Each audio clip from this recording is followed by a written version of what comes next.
It has been 453 days since now 16-year-old Sebastian Rogers vanished from his home in Hendersonville. His disappearance sparked national headlines, but now his father says the case is losing momentum. With National Missing Children's Day coming up on Sunday, he is raising his voice and demanding urgency. News 2's Caitlin.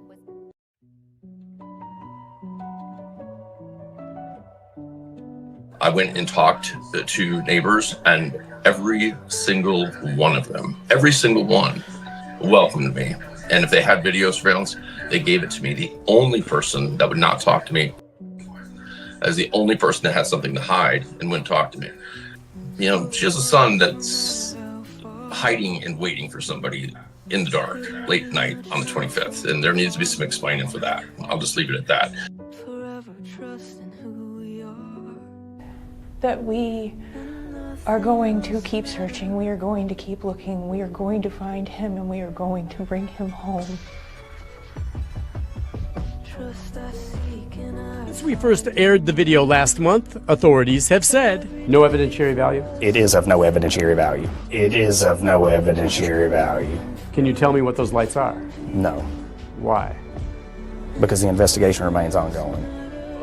Yeah, I'm working on behalf of Sebastian. I am not, my client is Sebastian, and they're the guardians that have the ability to sign.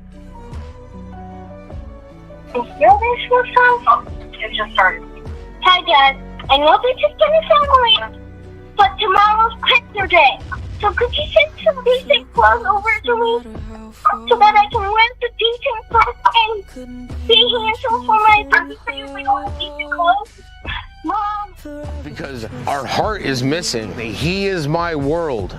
I need him. I need him back with me.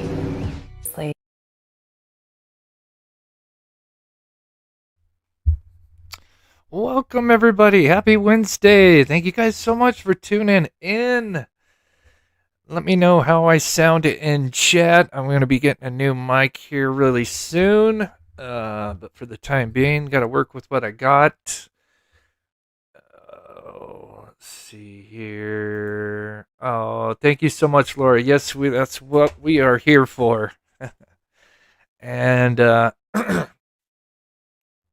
as most of you know, one of the things I'm going to be doing is putting a Twitter thread out, hopefully by mid-December or a little bit before, but probably somewhere around in there, early to mid-December. Get this, I would say I'm about 60 to 70% about done with the different reports, because as most of you guys know, I try to stick with the facts and build kind of a case around the evidence that we have that we can prove through working with AI enhancement and witness statements and all that stuff. So, and for anybody that's a Patreon, I'm actually going to start putting some of those reports that I'll be putting out for that little Twitter thread, just so I have another place to have those there. But yeah, thank you guys so much for the support. So today's show, if you saw the thumbnail, there was a tip that came in. I don't think I've ever covered it on this channel. And I do think it's an interesting tip. I know Hindsight's in here, because I was working on multiple things. I believe the tip came from the Texas Roadhouse manager. Hindsight or BMW would probably know that particular tip. I meant to grab the at night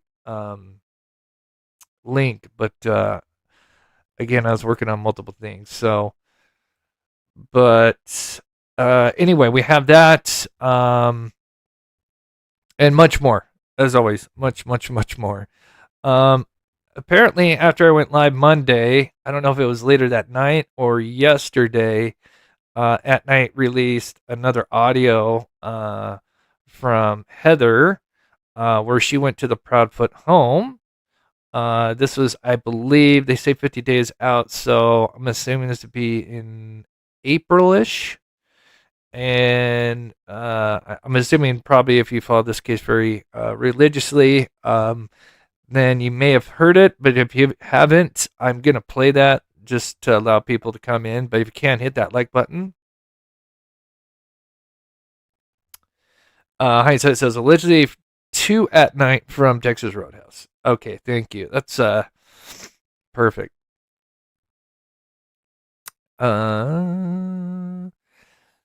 So yeah, I have this. Let me know in chat. Have you guys heard this? This audio is wild. Once again, it's just like the other audios from the, when somebody's talking to Kitty and Chris and asking about the case, they get super defensive. And this is no different. Yeah, sadly, Sally, I agree. And then we'll get into the Texas Roadhouse. So we'll play this.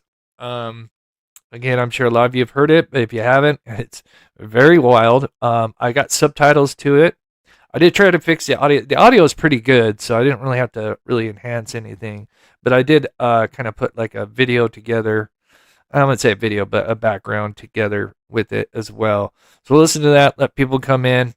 And then we'll get into the Texas Roadhouse and that tip. It's very fascinating. And then, thanks to some certain individuals, they know who they are. If you guys remember, I had noticed that Katie put an earbud in her ear when she was leaving. Well, she also does something else in that video as well, which we'll touch on.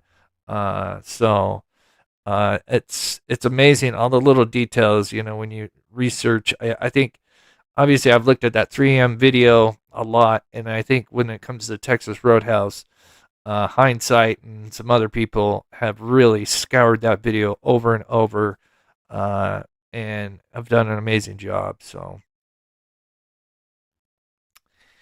yeah, they're digging into Heather. Yeah, so this is wild. If you haven't heard it, trust me, you're in. It's yeah. All right. Let's see.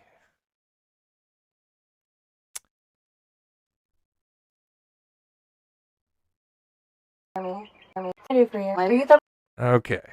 So, just for context, this is the PI Heather, who was hired by Seth.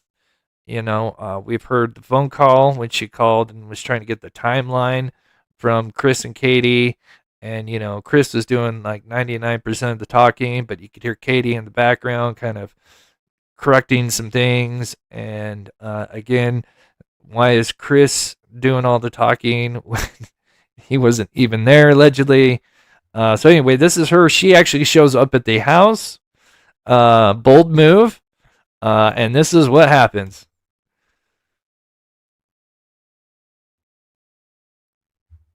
Can I tell her who's... Yeah, my name's Heather. I came by yesterday. Hi, Katie. What can I do for you? Are you the woman that trespassed my property yesterday? I actually didn't. I walked down your neighbor's property and then down the easement and then up the other side. You gotta love PIs. They know what they're doing, right? So they've been through this circus, and of course Heather's gonna mention that. But I just love it. She's like, she's already ready for this. But there's some things that they say in this that it just like, she clearly they're trying to help, and these people are so defensive. Man, I own that. That's my property. Well, the fence says no trespassing. I didn't come on the property. That is my property. The easement, that's a public easement. I own it. It's mine. I own it. I am here to try to clear you, so... I don't need you to clear me. So, I don't know why you're being defensive with me. Okay, so can I ask you a question? Absolutely. First, can you identify yourself? Yeah, I did already. My name's Heather, private investigator. Well, you're coming to my house. And you're I am. I'm investigating the disappearance of your stepson. So do you want him found or no? Because if you do, then why would you have a problem with me coming to talk to you guys? Man, I love her. Man, she comes out swinging. I love her. Man, she don't take no shit. Sparrow, that's funny. One of my favorite movies, comedies. It's a bold move, Cotton. Yeah, trespassing, it's so stupid, but anyway. Well, real simple, because we're asking you questions and you're telling us that you can't answer those questions, so why should we answer any? I absolutely did not trespass. There's no such thing. There's as a public nothing. easement. There is a such thing as a public easement. It's in- not posted. I own it. I have signs on. Okay, all the- your fence has a sign. I didn't It's 3 foot inside of my Okay, property. take it up with, if you want to report it to law enforcement, do it. Take it up with them. I am trying to help, okay? So if you want somebody to help you, that's what I'm doing. So calm down, talk to me like civil human beings. I'm trying to help find him. I've been talking to sex offenders in the area. Law enforcement has done that. Okay, and I'm going to... And see, that's the thing is PIs can do things that law enforcement can't, right? And she's trying to relay this to him, right? Because for those that have been with my channel a long time, you know, we used to have Steve, former law enforcement detective and everything, and yeah, I mean, he told me all the things that, you know, a PI can do that, you know, law enforcement, they have obviously restrictions where you know, a PI can do other things, and especially stuff like this, and investigate these SOs. Hope this I should have probably muted the SO word. I didn't even think about that. Hopefully that would be okay with YouTube, because they're a little particular about certain words put together. Anyway, going to do it too, because I'm working it too, and I have that right, and the person that hired me has that right. Anybody has that right. He's also blatantly accusing me of murder when I didn't. I haven't accused you of shit. I didn't say you did. I said he did. Okay, well, I'm trying to decide who is on my radar and who is not. I've talked to sex offenders. That is my focus right now. In my mind, you're not a person of interest, but I'm coming here trying to talk to you. It's not a good look to trespass either. Like, that's my point. Like, ma'am. why are they so worried about the trespassing? She's already gotten over this. I mean, this is so stupid, right? I understand if this was a person that was just like, you know, a random person that wasn't really, you know, like a random civilian just, you know, poking around. I'd understand if they're angry about that, because obviously the case is pretty public, right? So I can kind of trying to look at both sides of this, but clearly she's, you know, a PI. She's identified herself, right? So I think this whole trespassing should just, you know, dissipate, but of course it doesn't. Now retire. I mean, he's been retired for a long time. Do you mean from YouTube? I'm not sure. Yeah, I don't want to get sidetracked, but I do know that, you know, he kind of had to move, you know, when we were working together.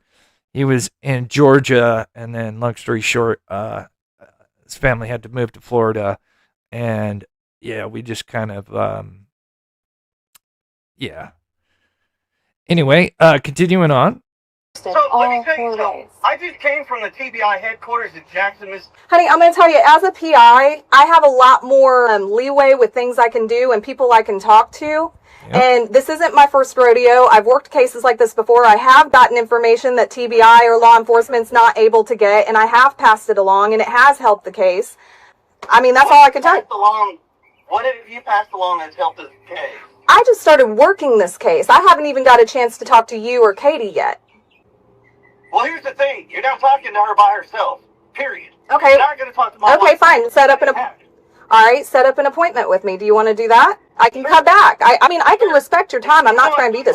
Whatever. I mean, I really think everybody just needs to calm down. Emotions are high. People are flinging mud, and it's just getting drama and stupid. And that is a terrible disadvantage to Sebastian. Right, but let me inform you on something. You're not the one being threatened here. I think everybody's being threatened. Did you know that? Yeah, no, right. Everybody's being threatened. Like, what?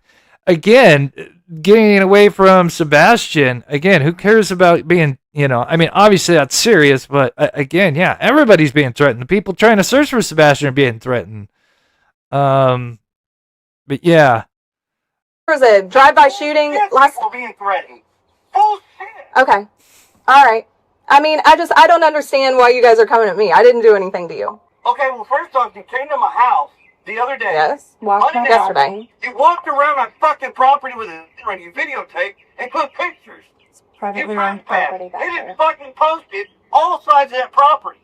I mean, the easement between houses. Why would you be worried about that? Seriously, why would you be worried about that? We can go on Google Maps and literally, you know, look at any home, unless, you know, you go to Google, like the neighbor behind them Mr. Carly suspiciously has his blurred out. But again, is it because maybe they were upgrading their camera system and don't want to have some like before and afters about what they have done to upgrade in their home? It's not usually. I own it.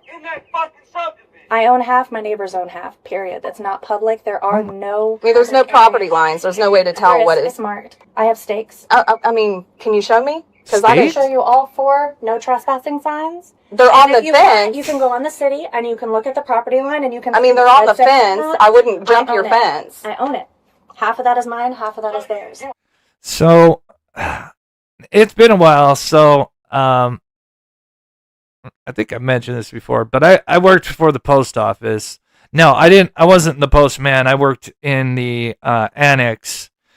But we, of course, we had to take a lot of tests and learn a lot of stuff.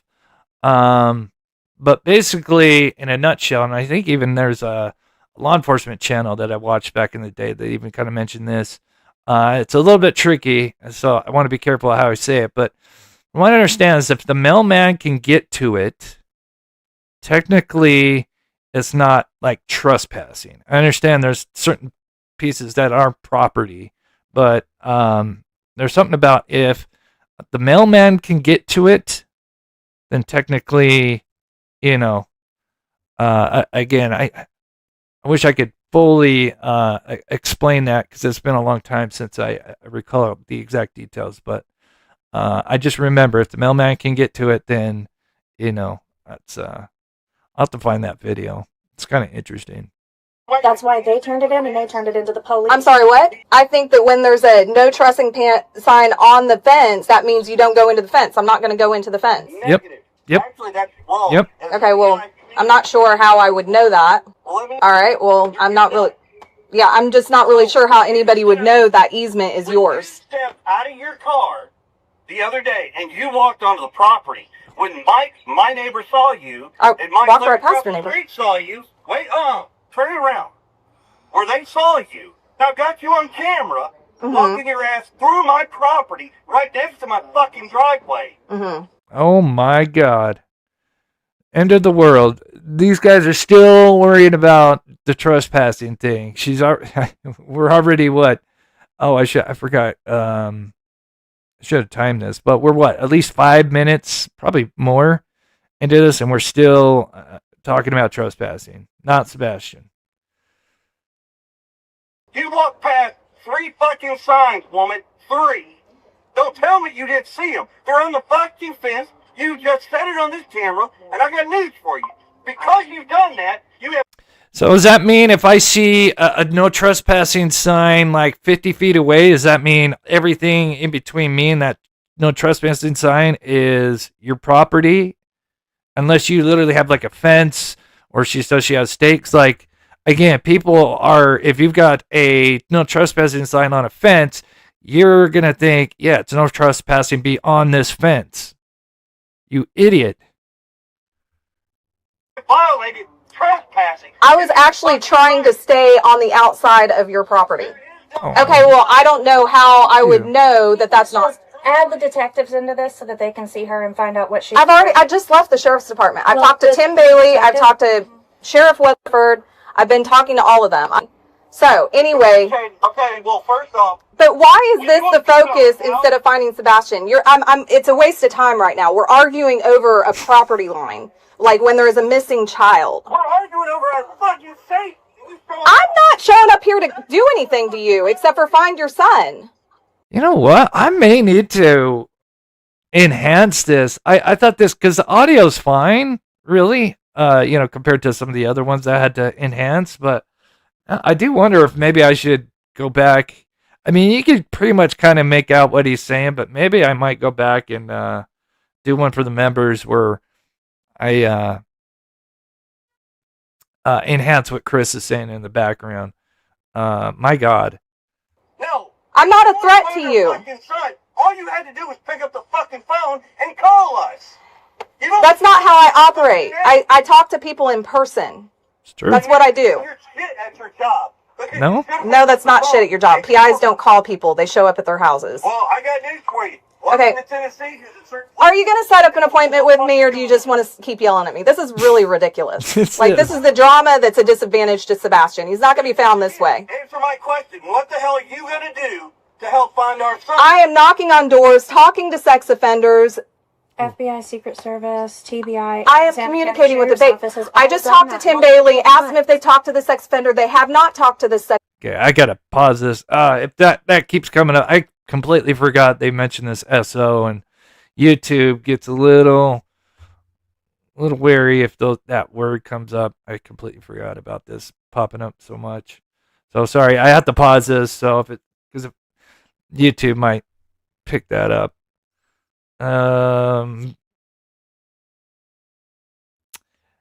This is in person. I don't know.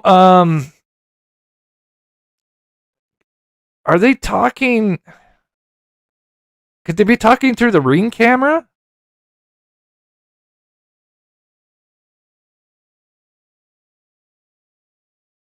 What do you guys think? You think that she's there at the front door, and they got like a Ring camera, and they're having the conversation through that? Oh my gosh, Abigail. Oh, that's so crazy you mentioned that. Oh my gosh. So, Abigail, you're on it. We are going to talk about that. Yes.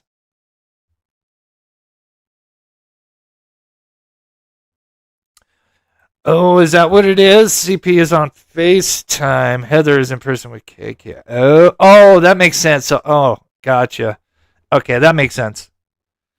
Yeah, because his volume is, because if they were both in the Ring camera speaking, then both our volumes should be at the same. So yeah, that makes sense.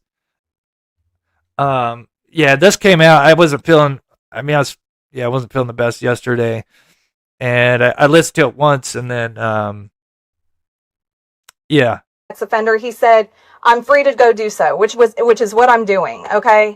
Okay. Well, first off, when you come on somebody's property, you're supposed to announce yourself, because we have it posted, no trespass.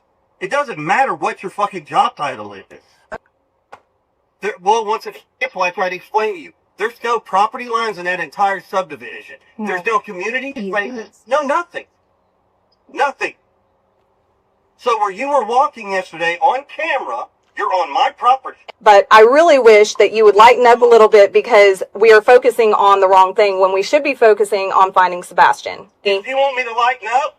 I do. You want me to lighten up? Yes, sir. Oh, God. I will not walk on your property again. I apologize for walking down the easement, what looked like an easement. You told my neighbor you were hired by the family, and I am the family. So exactly. If I didn't hire that you, tells me right there that you're hired by the Rogers family. But I am not hired to implicate or accuse you. And I'm not asking you to implicate. I am trying to find him, so I want to talk to you too. You'll come find me. That's what I'm trying to do. I'm here trying to find you. I'm not hard to find. Okay, when do you want it? Let's set this up. When do you want to meet? Where? Whenever. We're at Memphis. I'll be in Jackson tomorrow, so I can meet you. I can I can come all the way to Memphis if that's what you require, or you can meet me somewhere in between. Mm-hmm. Well, I would prefer you come see me, because I work nights. So 9 to 1, when you guys are up, I'm actually sleeping. Okay, but it's not going to be you and Katie. It's just going to be you. It would be just me, because unless Katie's coming down to see me, well, she can't. We have other things that have to happen at the house. It wouldn't be together. The only time we're going to be together might be Sunday, Monday. That's when we might actually be back together again.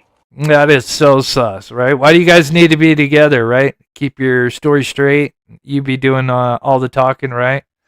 Plausible deniability. There's something he says here just coming up that I'm like, it's just so obvious.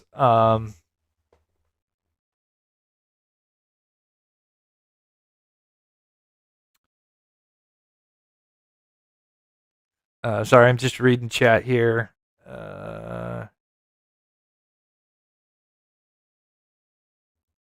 Oh, is that right? Again, I'm going to be honest with you. I only listened to it once. So really, actually twice when I was doing the subtitles and everything, but I was kind of multitasking. So this is the first time I'm really like completely focused, because when I made this with the subtitles, I'm, kind of, my full attention isn't on everything being said.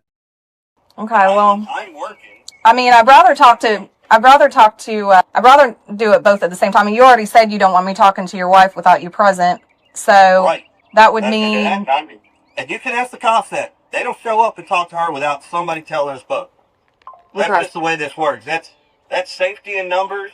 Safety in numbers. What in the hell? That is the line right there. Safety in numbers. What? Why would you need to say that in that form? Safety in numbers. If you have nothing to hide, I'm sorry, that sentence right there just says it all, in my opinion. Gummy Bear says, you worked for the post office. Oh, nice. Yeah, I did that for about 4 years. I did 2 years of just the Christmas time. And then, they really liked my work ethic. And then I officially got hired on in the 3rd year. Yeah. Safety in numbers. Are you kidding me? I don't trust. Don't take it the wrong way. I don't know. Well, and I mean, we wouldn't know each other. I mean, we have no reason to know each other prior to this. But it's not hard to make a phone call and talk to somebody first. Blah, blah, blah. Yeah. That's fine. However, my history with cases like this is that, especially with you guys are already defensive. Right, I understand that. Not everybody in this world is like that. Not everybody is like that. I'm not. I'll be honest, I'm level-headed, I'm very brash, I'm blunt to the point. He loves that term, huh? I'm brash, but I'm to the point, right? I bring the proof. I lie out my ass, but I bring the proof. And I'm brash.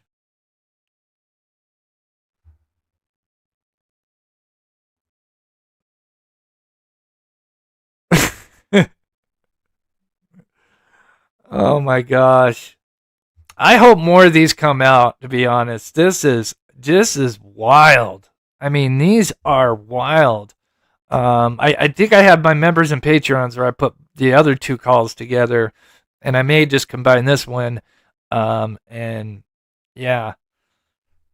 But my God. I've already told the cops this. I don't give a flying fuck what happens to him or what happens to that fucking family. Yeah. They did what they did. Yeah. What would be really great in a perfect world would be if I could calm that down a little bit, because right now, but it's not this isn't helping Sebastian. It didn't help Sebastian when he aired his trauma. It didn't help Sebastian when he accused his mother of murder. It didn't help Sebastian when he made almost $50,000 on my son going missing. Oh, come on. Seth. Yeah. Don't know. I didn't know about that. I don't know anything about that. Every single day he goes on. Internet sleuth. Let me lay this out for you, okay? Dig to the investigation. I tried to work with him. We were all in my house. Mm-hmm. Me, Katie, Seth, and 2 other witnesses and law enforcement. We're in the house. Yeah. I brought up, what else can we do to help with this situation? Right. Okay. And when I said, hey, do we need to raise money? Do we need to get some investigators? What do we need? Horses, whatever. We'll do whatever. Yeah. They said don't. Don't do anything with money because it makes the family look bad. That is absolutely bullshit. They would not tell them.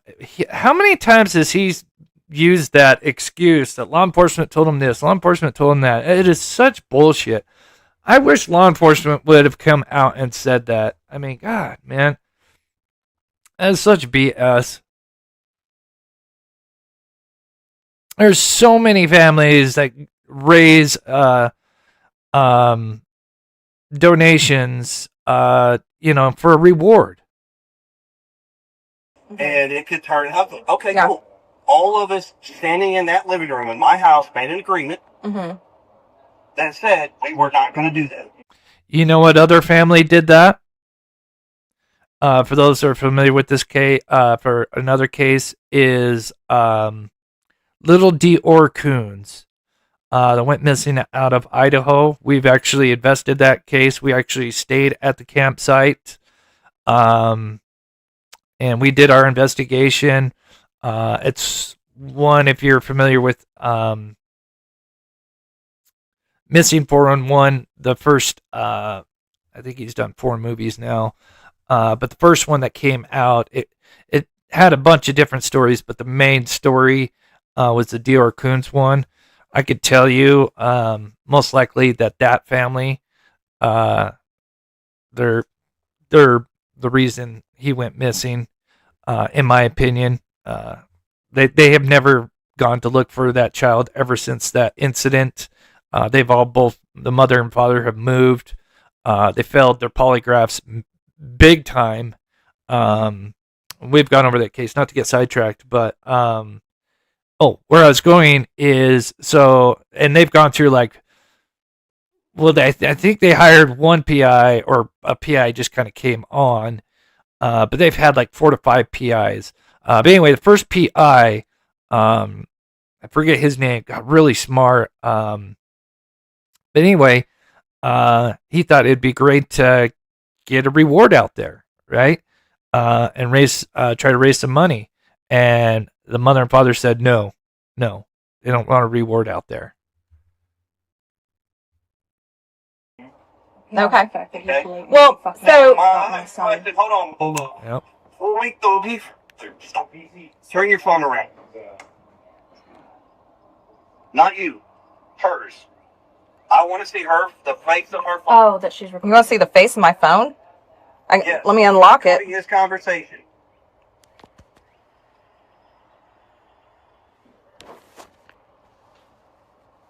Don't take it the wrong way, but I told you I don't trust people right now. And people are trying to use shit and however they can. But that conversation in that living room was an agreed upon deal not to do anything with a GoFundMe page and collect money and benefit off of this. Mm-hmm. And sure as shit, what happened? The very next fucking day, there's a GoFundMe fucking page that's posted. Happens all the time. Sorry. So I didn't understand how he knew that Sebastian wouldn't be found and would need money when my son hadn't been missing 72 hours, and yet he knew he was going to need money to pay his bills that far in advance. That speaks volumes to me. The fact that... Yeah, that speaks volumes. Yeah, he knows he's probably not going to be able to work because he needs to go out there and search, and he's maybe not well off like these people are. And, yep. He can't be bothered to help look for his son in the beginning. The fact that he literally released my son's sensitive trauma issues and blatantly lied about all of the details surrounding it, including the age of the person who did it to him. The fact that he has turned my son missing into some dramatized bullshit for the internet. Yeah, just so he can profit. And it's sad. It is truly sickening. Honestly. It's sickening if he profited off of this. I don't need to be on television hanging corners. I don't need to brag that I have done what I have done to help find my son. Well, I would love to know what that is, if anything. I understand how you guys feel about everything. So, you don't push the information to Detective Carter? I haven't talked to Carter yet. Carter has not gotten back with me. So I had to... down here with me. Okay, well that's good to know. But There's a reason why they didn't answer. yeah, I know that. but so yeah, but Don't take this the wrong way, but why is a PI going on doing internet sleuth interviews? That's what PIs do. He contacted me before I was even hired to work the case. It was just, but yeah, no but offense, I'm just asking. but no, I mean, I'm not a sleuth. I'm actually a PI. I didn't call you a sleuth. Yeah. On the sleuth podcast. Yeah. I mean, they asked me for my thoughts on the Sebastian Rogers case, and So, And you know what? That in a world where, again, these are what they don't understand is, they're like in the 1% that actually get national attention, right? There's so many kids that go missing every day, and there's just a handful in the entire United States that actually get to that national level that people are talking about.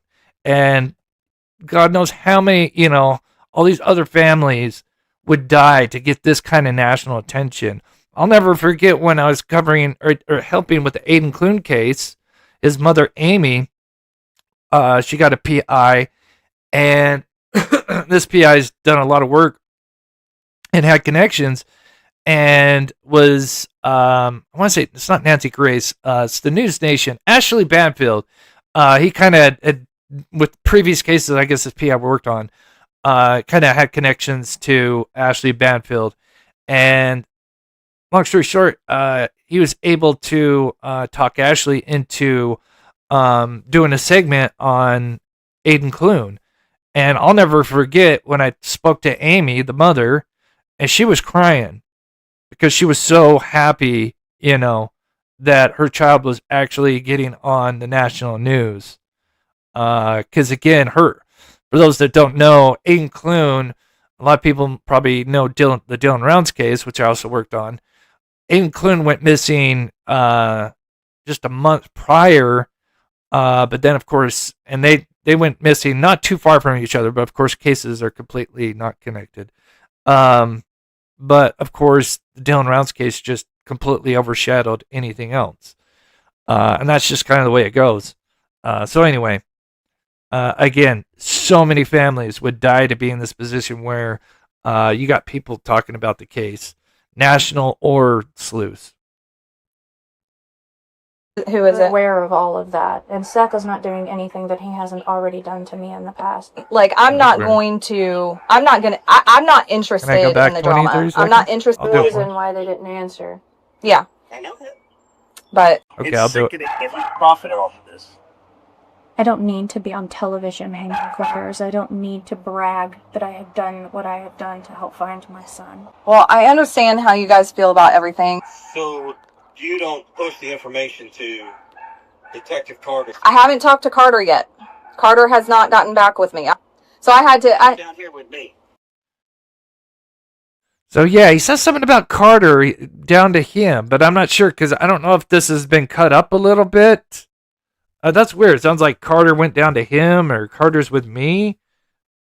Yeah, that's really weird. I don't know. We could be, the context could be out of, but I think that's what people are catching on to. Yeah. Okay, that's what people are, yeah, that is interesting. Yeah, I'll play it one more time. I did kind of notice that as I was reading chat. Let's. Need to brag that I have done what I have done to help find my son. Well, I understand how you guys feel about everything. So you don't push the information to Detective Carter? I haven't talked to Carter yet.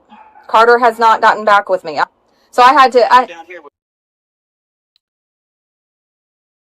me. Okay, well that's good to know, but... The reason why they didn't answer. Maybe it could refer to it, well, he had to come down to me, what it sounds like. But, yeah, that is interesting.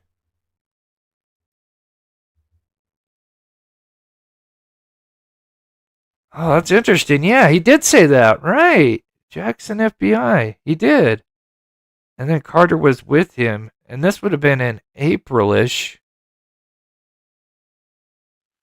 Interesting.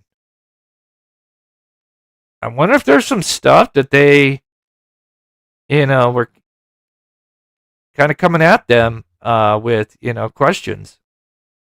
Right? I mean, clearly, what else would they be doing? That's interesting. Yeah. I know that. But yeah, the subtitles are subtitles are not 100%. Just to let you guys know, I just quickly whipped this together with AI, and it's not a so yeah, but Don't take this the wrong way, but why is a PI going on doing internet sleuth interviews? He contacted me before I was even hired to work the case. It was just, but yeah, no but offense, I'm just asking. But no, I mean, I'm not a sleuth. Yeah. I'm actually a PI. I didn't call you a sleuth. Yeah. The sleuth podcast. Yeah. I mean, they asked me for my thoughts on the Sebastian Rogers case, and so who is it? Aware of all of that, and Seth is not doing anything that he hasn't already done to me in the past. Like, I'm not interested in the drama. I'm not interested in the rumors. I'm going to base who I think needs to be on the radar based on my interviews, my investigation, not what anybody else says. So I have a question. You conduct your portion, do your thing. Mm-hmm. And we all know the Rogers family has hired you. Okay. It is very evident. Right. Okay. Because we didn't hire. They announced it publicly. It's not a secret. I know, but we already know. There is another PI too, by the way. I know. There's at least like 3 or 4 of them. Oh yeah, I will tell you this.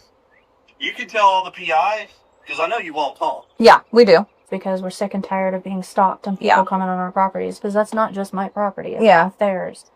We've worked We're cool about that. Like, probably 24 different, I'm the best one, I'm going to crack the case people already. And every last one of them that have talked to us, we have said, you are welcome to come and start from square one. You're not going to find anything that, Well, You're not going to find anything? That's not the way a parent that's desperate to find their child and answers. That is not the answer you would be getting from, in my opinion. I want to play that again. That is a weird statement. because we're sick and tired of being stalked and people coming on our properties. Because that's not just my property. It's theirs. We've worked we're cool about that. Like, probably 24 different, I'm the best one, I'm going to crack the case people already. And every last one of them that have talked to us, we have said, you are welcome to come and start from square one. You're not going to find anything that, Well, 250 professionals didn't, but you're... It happens all the time. It happens all the time. She's basically saying, oh, well, these PIs are coming, but, they're not going to find anything because, we already had all these other agencies look into it. No, it happens all the time. People overlook shit. A lot of these agencies got multiple cases that they're working on, right? It's such a terrible way, suspicious way to be looking at that. And again, a lot of these families that don't have money would die just to have one PI looking into their case. To have all these PIs working, I'm sure a lot of these families would be, on their knees, grateful. But this is their response. Because we're sick and tired of being stalked and people coming on our properties. Because that's not just my property. It's theirs. We've worked we're cool about that. Like, probably 24 different, I'm the best one, I'm going to crack the case people already. And every last one of them that have talked to us, we have said, you are welcome to come and start from square one. You're not going to find anything that, Well, 250 professionals didn't, but you're welcome to try because at this point. I haven't been here since day one when all this went down. And people don't understand. People can say, well, I understand how you feel when nobody knows how we feel. Because unless you've lost a child and you've gone through this crap. You've lost a child? The way he says that, sounds like he's lost. Lost. Such an interesting phrase. I'll play that one more time. Did he slip up there? Man, this is the first time I've listened to this, with my full attention.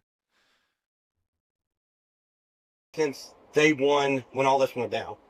And people don't understand. People can say, well, I understand how you feel when nobody knows how we feel. Because unless you've lost a child and you've gone through this crap, you don't know. I don't tell people, you don't know shit. Okay. Well, I will tell you. This is just in general. I will tell you that I have only been hired on this case for 2 days. I will forewarn you. So, okay, hold on. Well, Sorry, I thought I went back. This is the end, so I apologize.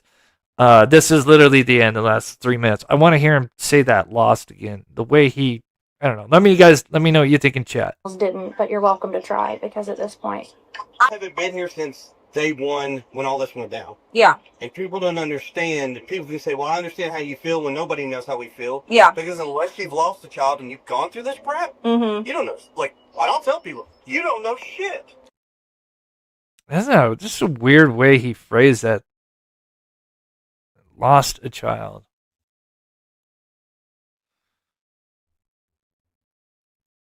Yeah, he didn't lose a child. It's just, you've lost a child. It sounds like he's saying past tense, lost. Not. That's such a weird. I don't know. Could be overlooking it, but that is weird. Yeah, SMR. The way he says that. I'll play it one more time. A little strange. that, you know, Well, I only 250 professionals didn't, but you're welcome to try because at this point. I haven't been here since day one when all this went down. Yeah. And people don't understand. People can say, well, I understand how you feel when nobody knows how we feel. Yeah. Because unless you've lost a child and you've gone through this crap, Mm-hmm. you don't know. Like, I don't tell people, you don't know shit. Okay. You know? Well, I will tell you. This is just in general. I will tell you that I have only been hired on this case for 2 days. I will forewarn you. So anything that you get, do you share back to the family? Do I share what? Share back to the family. Is that what you said?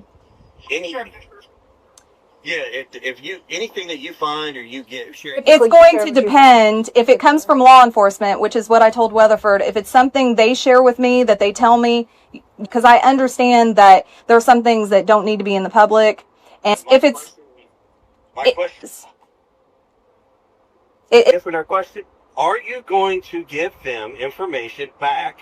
Yes or no? I mean, it's real simple. Depending on what it is. If it's something I can share with them, yes, I will share it with them. I will say this: I wish you the best of luck. I hope you find some. I hope you get some. Truly. That does not. Do you guys believe that? Do you think he's grateful for her sharing information or looking into Sebastian's case? Does he sound grateful at all? Holy hell. Let me play this again. This is the end right here. To give them information back. Yes or no? I mean, it's real simple. Depending on what it is. If it's something I can share with them, yes, I will share it with them. I will say this: I wish you the best of luck. I hope you find some. I hope you get some. Truly.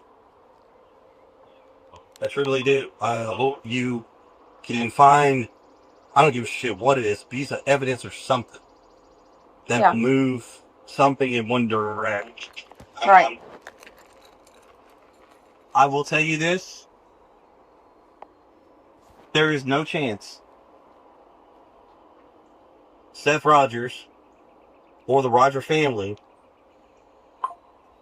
is going to reach out and contact us, and there's going to be reciprocating phone calls, because it ain't happening right now. There doesn't need to be phone calls between you guys. That's not important. The only way that's going to happen, he ain't going to do it. He ain't going to do it. Yeah. It's real simple. So, and I mean, unfortunately, he's made his bed, he's going to lie. You know? I mean, it is what it is. I tried, 4 different times to get him to interview with me.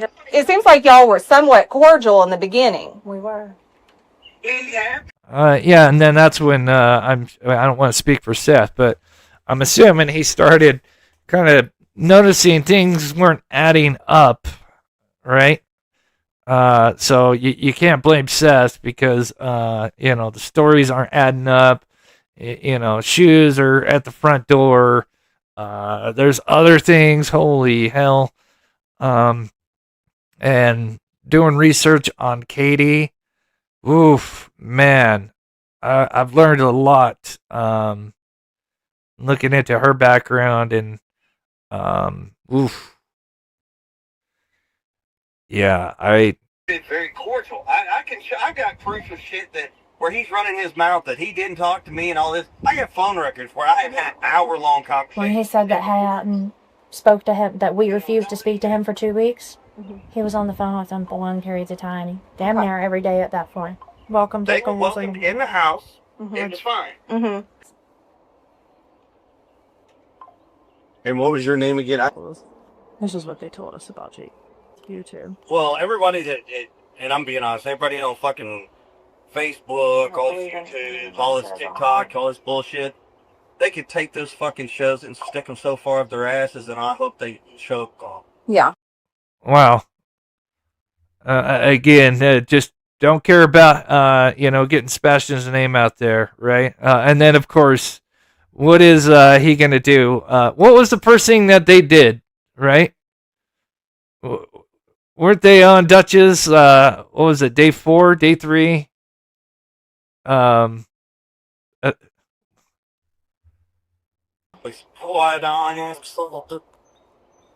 ain't a fucking one of them out there that have sit here and run us through the fucking dirt Yeah. I wouldn't piss on them if they were on fire. But We're so unhinged that they found some lady that has the same name as me that murdered her child, I guess, in the early 2000s, and they're trying to say that that's me. That's the problem with sleuths that don't have access to like actual databases, is that a lot of these like Truthfinder and all those like, the public access ones, there's mixed information. So let me ask you this. You're going after sex offenders. Mm-hmm. Obviously. Right. That's my... You have the access to scan the dark web for trafficking? Yeah. I can get that done. Not me personally, but I know somebody, yeah. Do it. Okay. Please. I mean, you're not more for me, but... Yeah, no, but that's... I mean, is that how you feel? That's what you think is going on? Everybody keeps talking about trafficking and trafficking. That is interesting. Now, talking about trafficking. Again, what happened to him just walking off?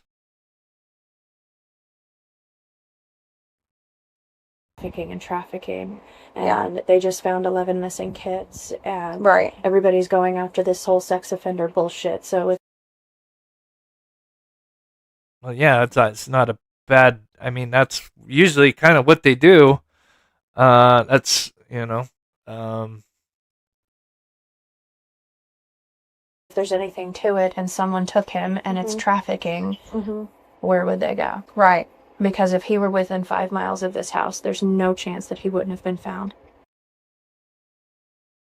Interesting. And how far do you think somebody without any shoes is going to get in the middle of the pitch black night? None. Because I know every single group, agency, technology, everything that was brought in, there's no chance he was within 5 miles of this house. Okay. It was done over and over and over, and they used heat sinking, they used FLIR, they used vision, they used night. I mean, they did. They did. If you can name it, they did it, and they did it in multiple ways. I don't think he's that close to home. Ooh, that's interesting. These little hints, are they, do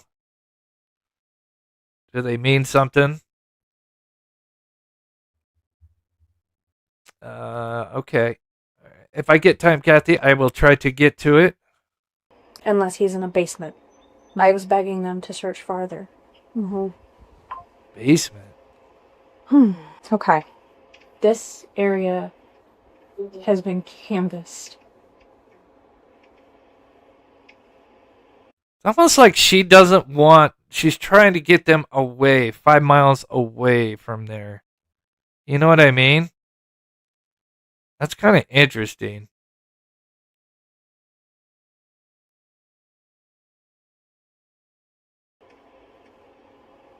Okay.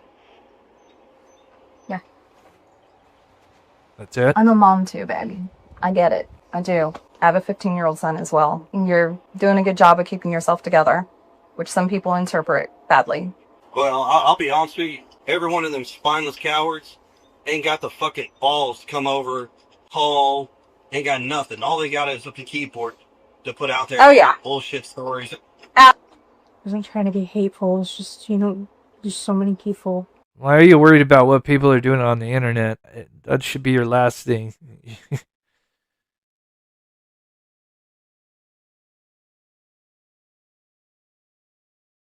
Yeah.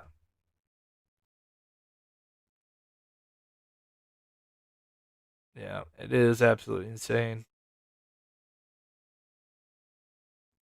Yeah, it's interesting. It's like, look further. Don't come around in 5 mile radius. That is very interesting. And then basement trafficking in a basement. That's really, really weird.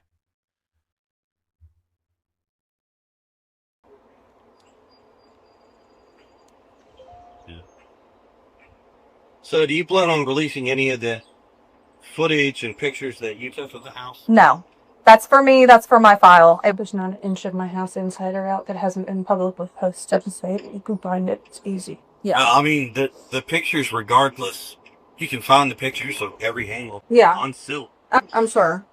Well, I will say this much. Before you make that trip to Memphis, I need to make sure, one, I'll be able to have the time to actually sit down and talk, because we have concrete floors to chick below, and those hours are longer than normal.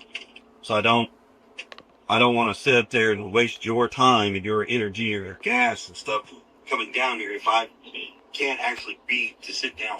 Hey, let me get your guys' phone numbers, and can I just call you when I'm in Jackson tomorrow? Send me a text. Okay, what's your number? Yeah, I've seen that. Yeah. Okay, and Katie, what's your number? Just send me a text right now with your name so I know. 'Cause if not, I'll be like, Yeah, okay, I will. And I won't answer. Yeah. Ironically, they don't bark much. I just gave them a bone. I give them each a bone, and then one of them puts it down and barks at the other for the bone that the other one has. All right, you both have my phone number now. Yeah, pretty wild. Always so defensive. Again, and we'll play an example at the end. I've got something that I got saved for the very end. Because again, for those that might be newer to the channel, again, I'm never claimed to be an expert, but I helped on the Dylan Rounds case. Probably you followed true crime, you've probably heard that. I worked with Texas Equisearch. I worked with the family, and when I say worked, I mean I didn't like get paid or anything. I'm just helping, volunteering. But yeah, searching for Dylan Rounds, and we're talking. This happened over 2 years with that case.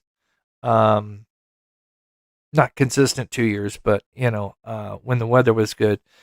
And of course, the team that actually that I had the honor to work with, Texas Equisearch and the Dylan Rounds, it was actually the same crew that went out looking for Sebastian. So it's kind of wild. And then with Aiden Clune, which is a kid who went missing out of Nevada, real close to the border of Utah. And again, working with, because his father passed away, but working with his mother. And anyway, yeah, we'll have some examples that we'll bring up.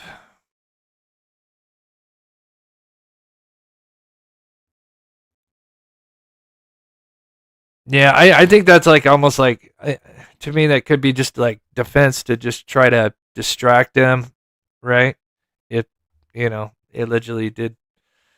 But yeah. Oh God, I can only imagine what goes on behind doors. Okay, let's get into the Texas Roadhouse thing. So two things with this. So I'm going to play this. So there was a tip, because this kind of leads into, sorry, I've been sitting down all day, so I'm kind of like antsy. So I do apologize.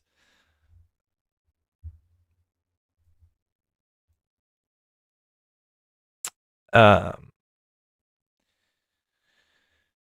with the Texas Roadhouse, it blows my mind the more and more I kind of discover behind the scenes. And it's not just me, and I'm trying to be kind of discreet and vague, but as others are working on it as well. But this footage, thank God for At Night and some other people that they acquired this, and not just At Night, but actually, I believe it's the manager and maybe another worker, but I believe it's the manager. I think hindsight could correct me, but they knew that this was kind of one of the last places that Sebastian was seen, so they knew that this footage was kind of important, but law enforcement never came to get it. So, we kind of talked about that, like, when they allegedly cleared Green Hoodie. And I thought, man, that's atrocious. How could they have not went and collected this footage immediately after learning, about Sebastian's disappearance and, the 3M lights and, things aren't, adding up. And you have all these resources, one of the biggest manhunts, definitely in Tennessee for a missing child, and nothing, right? And so luckily this guy saved a lot of the footage. I don't know if he saved all the footage, but at least he has, have something. And again, we've gone over where, at night had, conversations with, I believe, the manager, where, I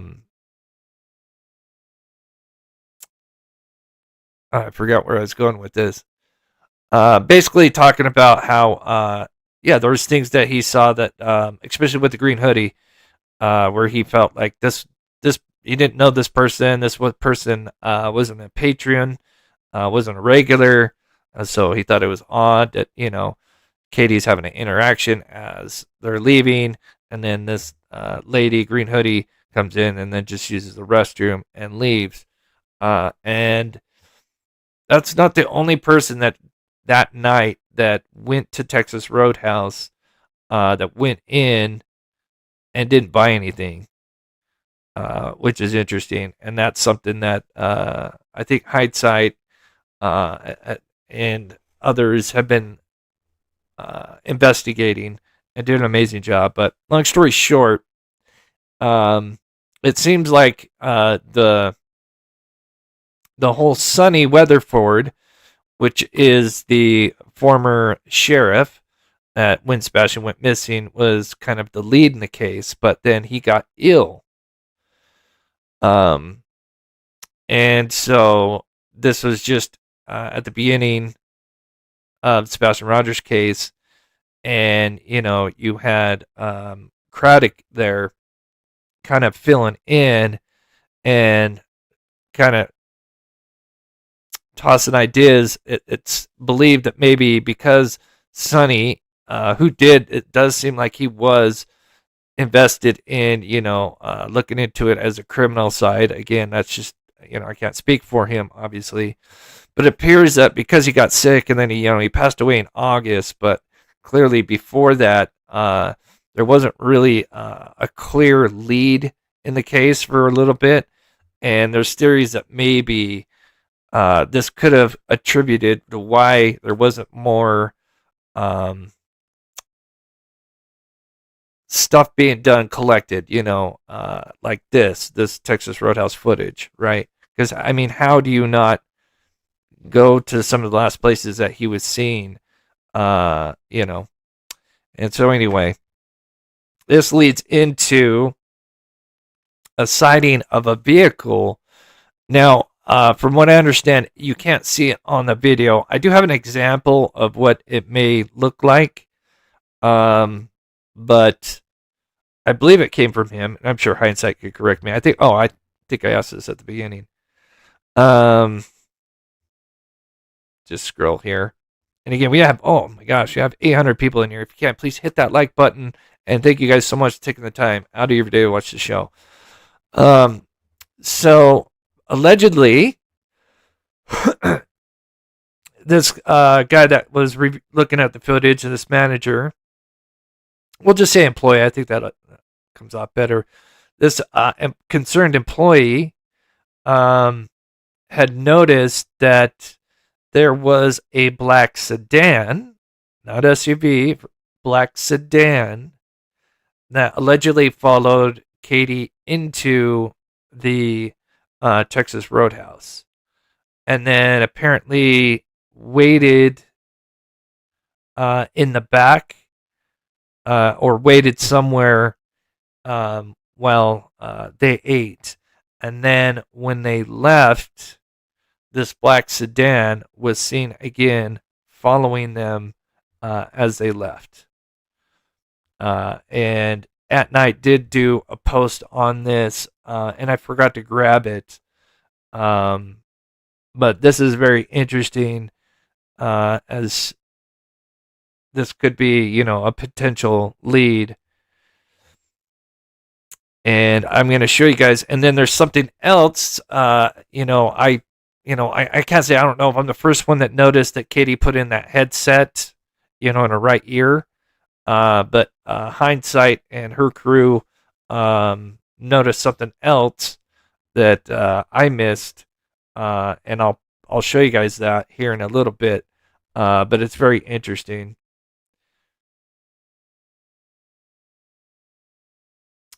Just looking at chat. Oh yeah, and Abigail, we're gonna talk about what they were wearing. I think that's I'm sure you're still in here. Abigail brought up a great observation about what Katie and Sebastian were wearing here, and man, what a great comment about how it looks like they're wearing kind of the same shoes. And you notice, Katie's kind of, even though it's kind of like a blue hoodie sweatshirt, but more or less she's in dark clothing, black. I don't know, sweatpants or something like that. But yeah, let me take a sip here.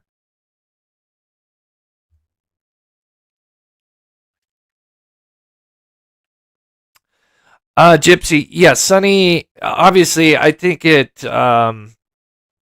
don't know if it was a heart attack, but he was, I had to be careful because I don't know the full context. I've heard some other words tossed around, but I'm not sure if they were used in a context I'm not understand. But basically, you have a new case, Sebastian, and you have Sonny, at the beginning, and he's lead, he's the sheriff, but obviously, he starts to not show up as much, and then that kind of leaves the other guys like Craddock and who else, Carter, where maybe they don't have the proper assignments. They're kind of now trying to do their own thing, right? Because Sonny's kind of not there, the sheriff.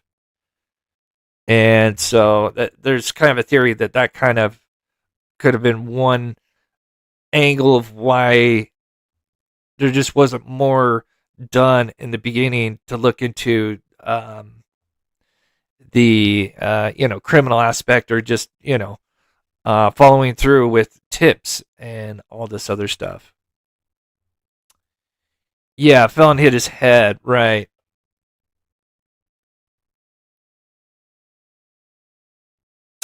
So anyway,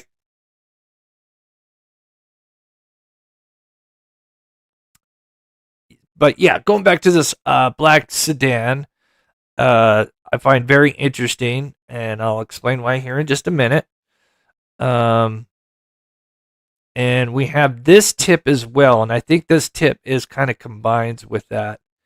And this came in. So let me take a sip, and then we'll kind of explain, because again, you kind of come down to the two scenarios. Did he even make it home that night? Oh, is that what it was? Yeah, that's right.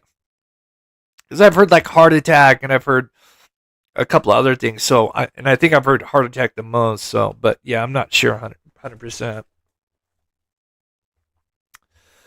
But basically, obviously, the point of explaining is it sounds like there was kind of, with him not being healthy or whatever, there wasn't, it wasn't organized on who was supposed to be doing what, allegedly. All right, so here is this tip, and this kind of plays into it. This isn't the one from at night. I think this is also at night, but I don't know if this is the same one or another one, but this still all leads connects, in my opinion. But on February 25th, a vehicle matching the description of Katie Proudfoot's car was observed at the BP gas station located at 593 New Shackle Road. And we'll, not to get too ahead, but let's...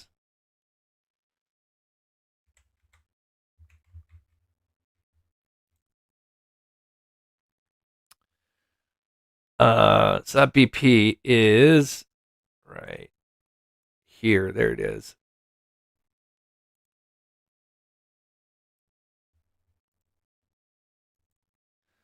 So there was a tip that someone put in that they believe they had seen Katie's vehicle and another dark colored mid-size SUV. But could they have been wrong and thought it was an SUV, but maybe it was a sedan? But they, but the dark colored is the most important. They could have gotten the other, the SUV, the size of it wrong. Parked beside her, the occupants of the two vehicles were seen communicating. A white male exited the SUV who is considered a potential person of interest in the disappearance of Sebastian Rogers. The individual is described as approximately 35 to 40 years old, 5'10 to 6 foot tall, with a medium build and dark hair. He was wearing a gray or dark colored hooded sweatshirt and blue jeans. And then it talks about the Phantom Intelligence Agency offering a $1,000 reward regarding any tips. Obviously, this was last year. But this does kind of line up with this alleged employee saying that they believe they saw a black sedan following Katie into the Texas Roadhouse, then either waiting in the back, maybe away from cameras, and then as they left, or as Katie left, a black sedan was seen.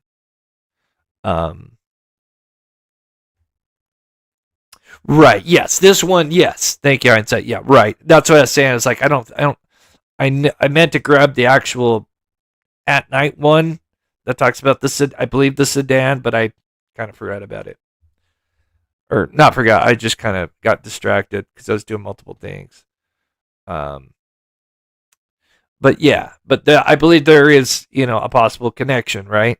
Basically, the main point is Katie, and there's another vehicle seen with Katie, a dark colored vehicle, who seem to be communicating. And this is right after Texas Roadhouse, before they make it all the way home.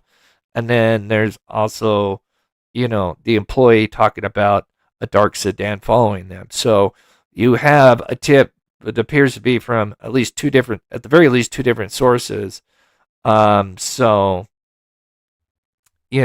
I think that adds more weight to, these two alleged sightings.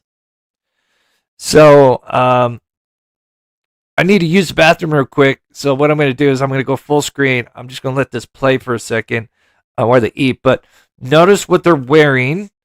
And I'm sure Abigail's still in here.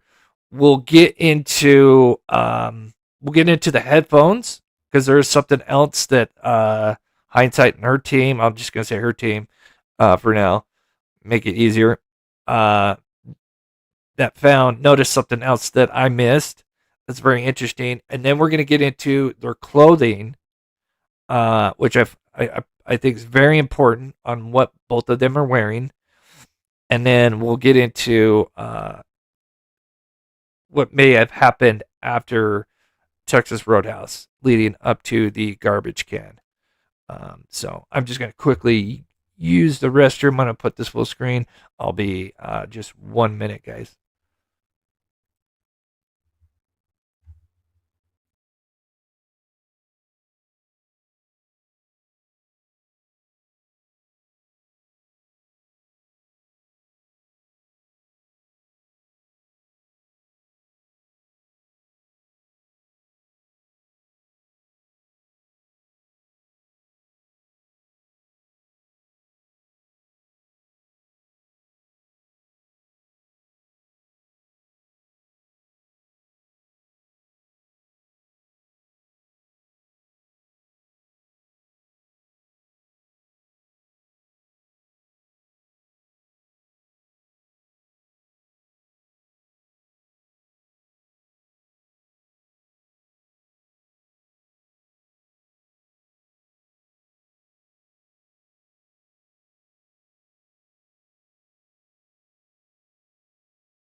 Okay, here we go.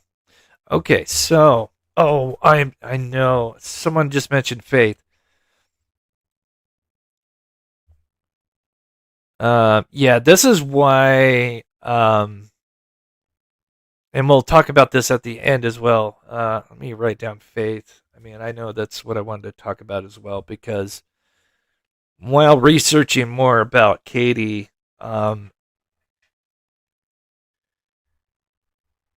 in my opinion, I think there's something wrong with her, in my opinion.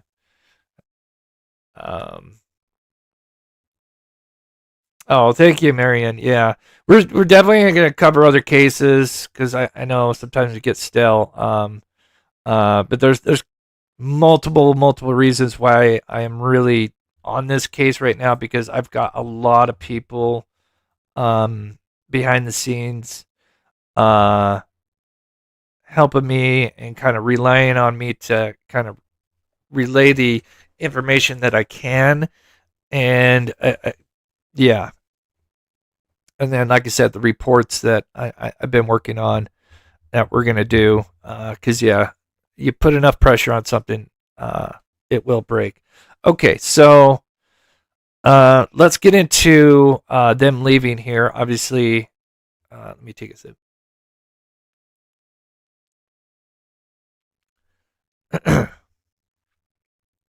Bipolar, yeah. I mean, I don't. Yeah, I have to be careful, because again, I'm no psychiatrist, or but yeah, just hearing some things, it scares me that that Faith could be entering, or has already entered the picture. And let's just say, in theory, if they did off Sebastian, which I hope they did not, but it's certainly possible. Now you bring in another child into the fold, with kind of similar circumstances, where now the roles are reversed. Now she's the step parent, right? And then you have the friction between Chris and Nina, right? So again, it's literally just history repeating itself, just with and that's so scary. And then what if they did? And then I mentioned this on the channel. What if somehow they end up talking about what they did, when Faith is there, but don't think Faith can hear, and Faith overhears something that's, and then they find out. What's to say they don't make her disappear? It's truly disgusting, disturbing. Okay, so let's move on. Yep, crazy. Again, some people say, "Oh, she's just looking for the waiter," but I don't think that's true, because I think Hindsight and their crew have probably know or may not know everything, but I know they have examined this a lot. And I've had a couple of people that were allegedly there. I know one I think is pretty reliable. The other one I'm not sure, but and said, yeah, that from the little that they observed, because obviously they didn't know, what was going to happen, but they noticed that she didn't eat much, and Sebastian was, scarfing down his food, and just it felt off. Anyway, so here they leave. Let's see, okay, now this is just an example. I don't think this is the car, because I think this car is actually picking up that waitress that just left. This is where Green Hoodie just came through. Green Hoodie's right here. But I just wanted to show this car as an example. I don't think this is the one. You never know. It could be. But I'm going to zoom in on this one just to show an example. And again, you never know. It could be. But from what I understand, it was off screen.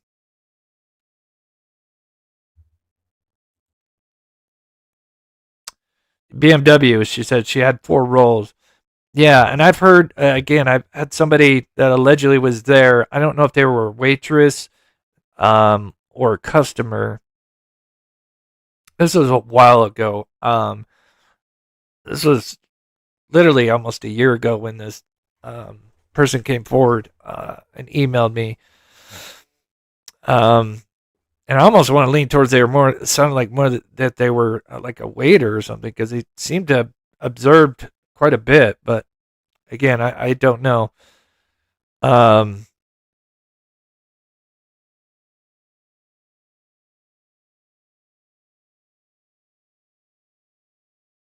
Yeah, look at the back. Yes, yeah. And then of course we have Green Hoodie, who literally, if they needed to use the restroom so bad, why were they waiting 2 minutes near Katie's car? And they allegedly came from, another area that had public restrooms. So why did they need to? And there she goes. And that's how we know she's allegedly female. Right here. And that's the female's restroom right here. Or no, wait.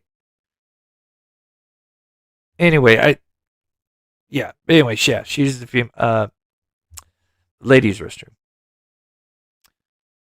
Moving on.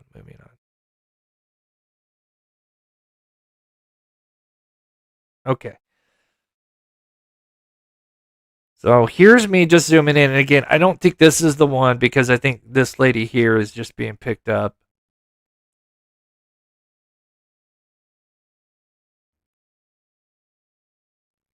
You can even see her shadow right here, and it stops, and you can almost see that she's interacting.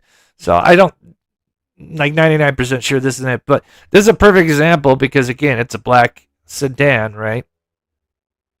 Look at the headlights. So it could be a car like this, which also has the LED lights on the back, and it's got the fog lights on the bottom. But a good example. Again, I don't think this is the one, though.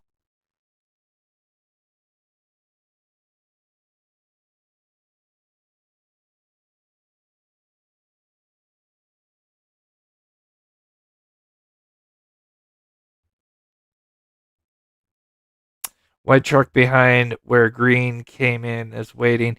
Yeah, we have done a video, a couple of lives where we kind of studied what was going on in the background. And yeah, there's definitely some stuff that, where it looks like after Green Hoodie leaves, it seems like she gets in a vehicle. We have studied that. And maybe, in a future live, if there's an angle we want to look at, maybe we'll do it. But anyway, if you missed it, the reason why I want to show that is this vehicle here. Again, we can only do so much with this vehicle, but what we have discerned is pretty interesting. So I did a temperature read on this, and this tail light is, the temperature is from an LED, not halogen light. Most sedans from 2013 before used halogen lights. Luxury sedans started using LED lights early on because they're luxury. But for most common sedans, like your Toyota Camry, your Hyundai Sonata, Honda Accord, they didn't start getting LED lights until about 2024 and on. And so that's very important. So basically we know that this is a sedan that is post 2014, right? And then the other thing that is very cool that we learned in the last 2 weeks is we figured out what this void was, because this isn't the headlight, right? This is the reflection on the ground of the cement.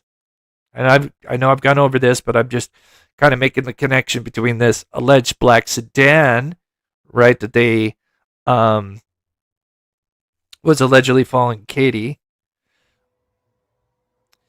And the other thing that we can give us another detail about what kind of vehicle this may be is because of this void right here. And if you've missed the shows, and again, we're not going to we've dived into this, but if you missed it, in the road where this car was seen, where, it stopped while the lights were moving in the background, in this road, it's been tore up due to this homeowner's boat. And you can see all the gouges, and he's been kind of gouging into the street itself. And I've got some drone footage, and then I've got some footage from Betty, who was there, and she parked kind of in front of the house, and she got a really good angle. And at the crown of the road here, you can see these gouges right in the crown. There's this, like, it's tough to say. It's like, it looks like it's about a foot wide, maybe a little bit longer than a foot. Again, it's tough. I'm just eyeballing it. But what that gouge is, or this little void from the car, is from the gouge in the road. And what we can discern from that, if you missed, one of my shows, is that this means that this vehicle is very low to the ground, which makes a lot of sense. And I keep meaning to get a flashlight.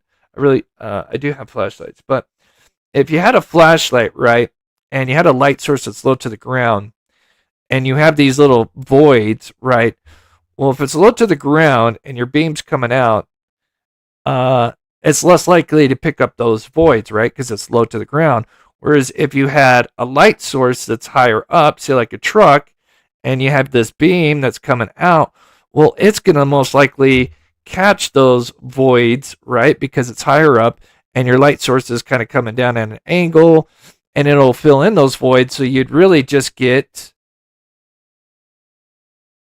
this. I know it's really small, but not the headlight, but what's illuminated on the ground. There's no voids here, right? And this is a truck. So if this truck was out here, it is more likely that this truck, its headlights went on, it would have probably filled in that void. So it is very kind of cool to use AI, and then of course just digging into this case way too much. But it always bugged me what the hell this was, and then seeing these gouges. But anyway, long story short, that gives us another clue that this vehicle is low to the ground, which typically means a sedan. And so here we have, at the very least, we can say, a post 2014, 2015 sedan with LED tail lights. So again, it's about the best you can get, unless you could actually make out the vehicle, the body. But if it was black or dark colored, and without the proper lighting, it would probably, would make sense why you can't see the vehicle. So hopefully you guys get that connection of that. I know we have the silver sedan on Kellen, which, certainly still could be that vehicle. But yeah.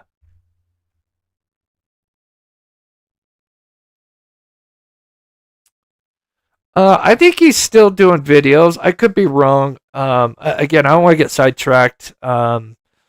He had to do like some moving, like a big move. And again, I don't want to speak too much into that, but he had just a lot going on, and we kind of just drifted apart. But there's no ill will between us or anything. It just, he had a lot of stuff going on.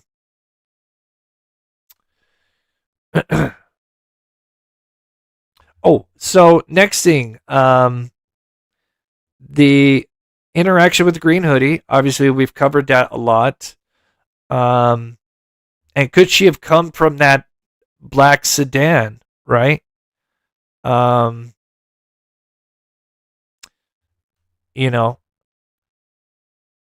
the other thing is, there's definitely an exchange, right? I mean, what person, of course, we've gone over this, in so many other channels. You have somebody standing, we've all probably been in one of those kind of parking stalls that are very tight. And, what person is just going to walk up to a stranger, standing between your car, which appears to be like she's just, walking through. And again, the lady is sitting there waiting 2 minutes. It's all too suspicious. But I did not notice this, but apparently, I caught that she was putting in an earbud, which you're going to see, and I thought she just put one in. But thanks to hindsight and BMW right here, you can see it. She just did it, and we've all seen this motion.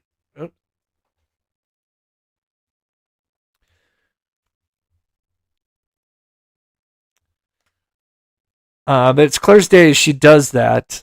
But apparently she actually does both ears. And now I didn't have time to like zoom in and like slow down that second one, but I did see it, and I think it happens right there. So that's her left hand. Okay, right there. So it looks like she starts with her left hand. Let me see.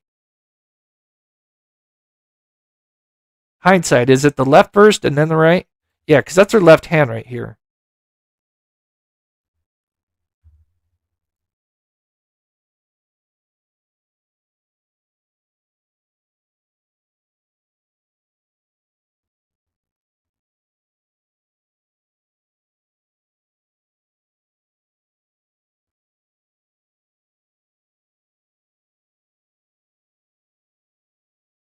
Let me know, hindsight, if it's left or right first. Right, then left. Okay. Oh. Okay, so right. Okay, so there's the right one. She's putting it in. You can see it. She's going to turn her head. Oh, and I have this yellow box. There, you can even see her nose right there. I kind of paused it one frame too late, but you can actually see her nose as she's turned her head. But apparently she puts both in.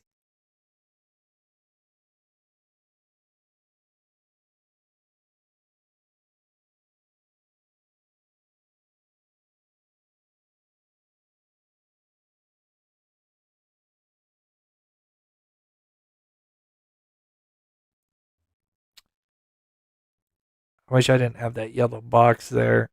Yeah, I see the left. See, I see the left right here.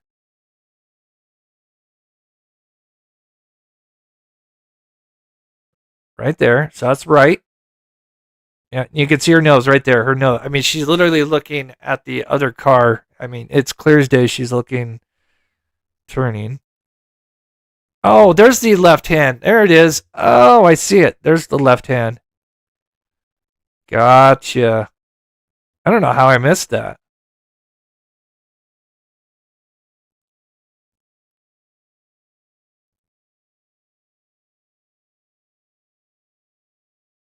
And then she puts the seatbelt. Yeah, so right, left, and then seatbelt.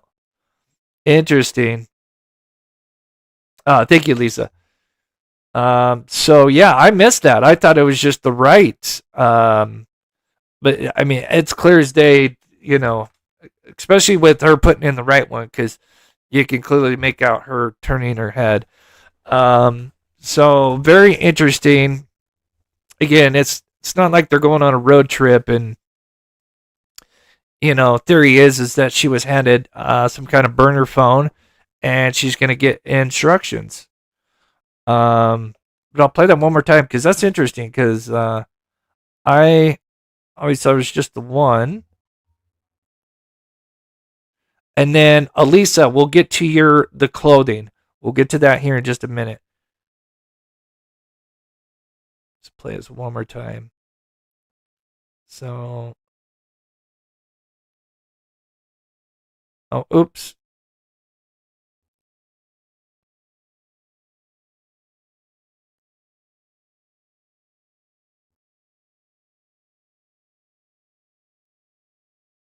And it's interesting. You can see her phone in her right pocket. And here we go. So, oh, that's the left one. Yeah, I can definitely see her left one. So, goes right and then left with then the seatbelt.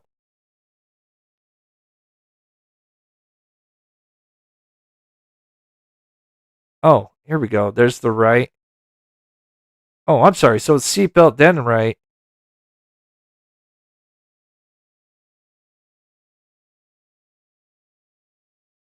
And there's the left one.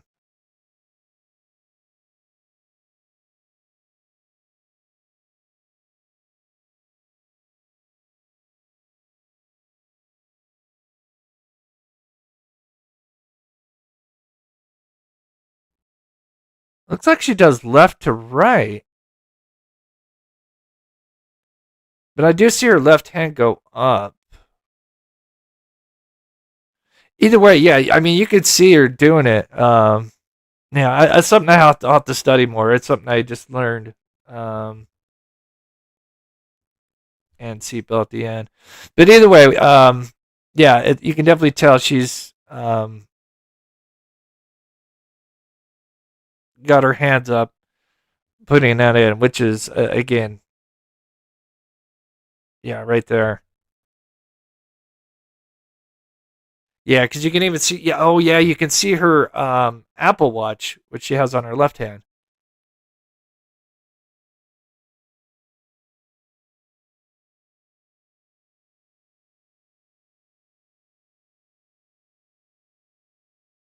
Oh, it looks like it's left to right, but I don't know. I'll have to study that more. But either way, yeah.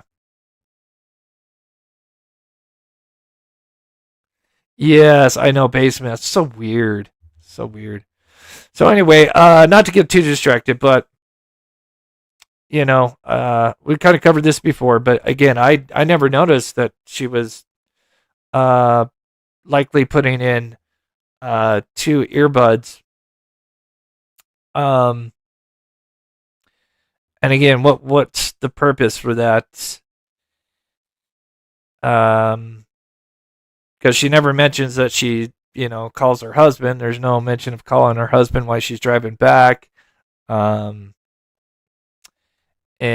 yeah, could she be getting instructions?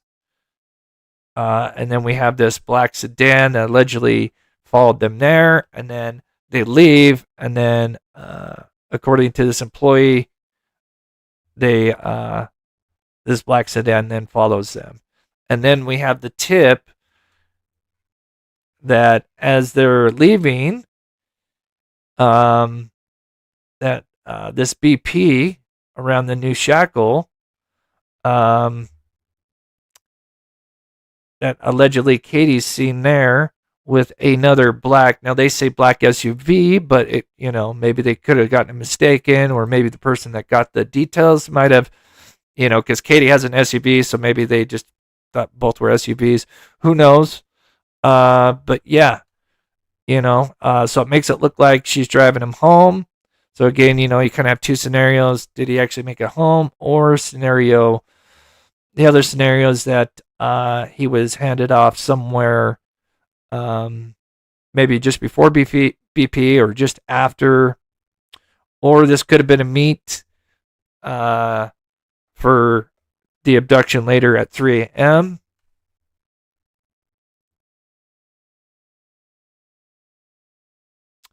Oh, she reaches in the back seat. I'll write that down. Let me see what time it is. Okay. I'm going to write that down because I don't want to go super long. I wrote that down, and I will study that because I do want to highlight both of those. So, yeah, a lot of people are mentioning that. Interesting. I'll examine it more and see if I can enhance it, and then maybe next live we'll oh, I need to charge my phone.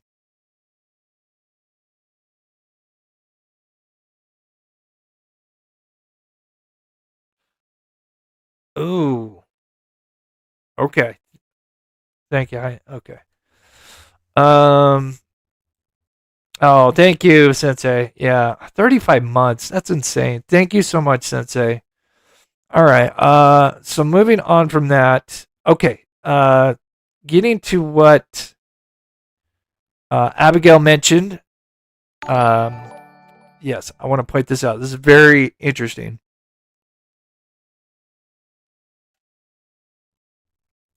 That's a good question. I've wondered that myself. That's a very good question. So now we've talked about this before as well. Again, it's always good to kind of not get tunnel vision and keep, because I still think no matter what, clearly stuff's going on at 3 a.m. Did they move Sebastian then, or were they transferring clothes? But this whole, they get home at about 6:45, allegedly, and then somewhere about 7 to 7:15, a figure comes out wheeling the trash can out, and then they run back to the home.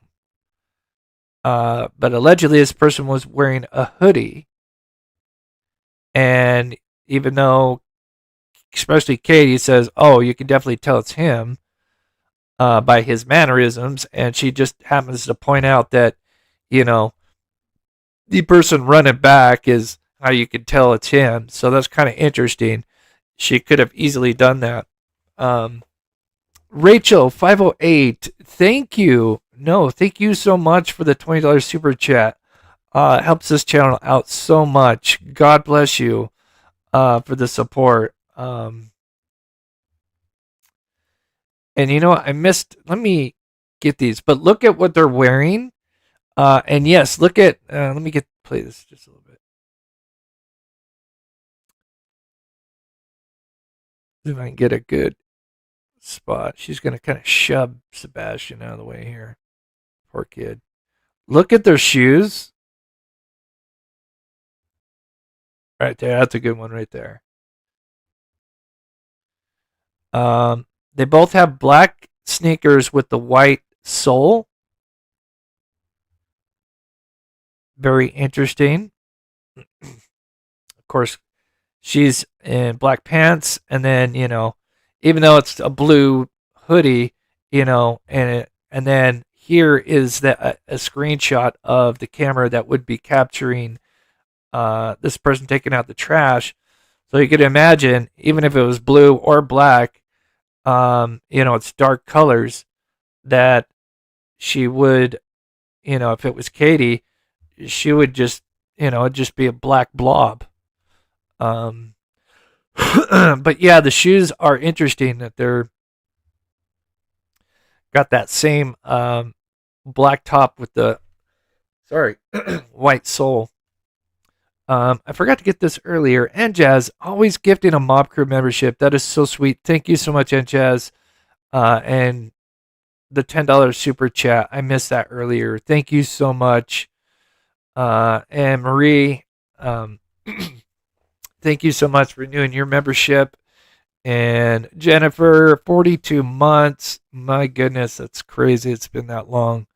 Thank you so much for everything you've done. Best channel ever. Oh, best mod. Thank you guys so much. So you can only imagine, and again, here's just, a screenshot. This is the trash can, and I'm sure it's probably hard as hell to make out, but that's the trash can right there. You can barely make it out. So, and again, Katie was a little bit thinner, when Sebastian went missing. So, she put a hoodie up on, and, she had basically what she's wearing now, and walked that out. And it looked like, Sebastian, looked like he's going through his little growth spurt. Apparently he was getting new shoes because he's at that age. I think when I hit 14, 15, I kind of I sprouted as well.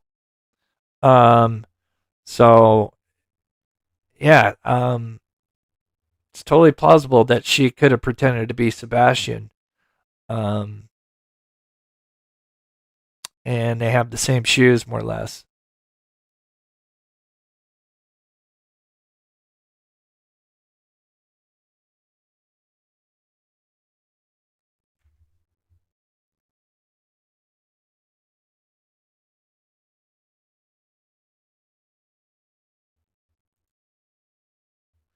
Right. No, ma'am. Michelle? Yeah. That phrase and that word at the end, yeah. Like I said, doing some research behind the scenes on Katie.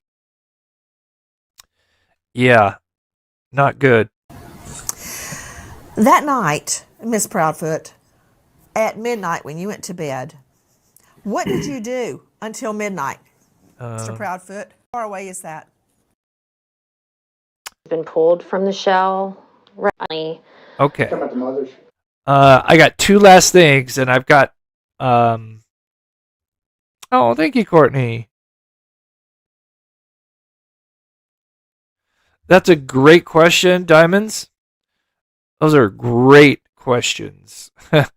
More than you probably know about the clothing. Have you ever kind of find it odd? You know, one of the things that bothers me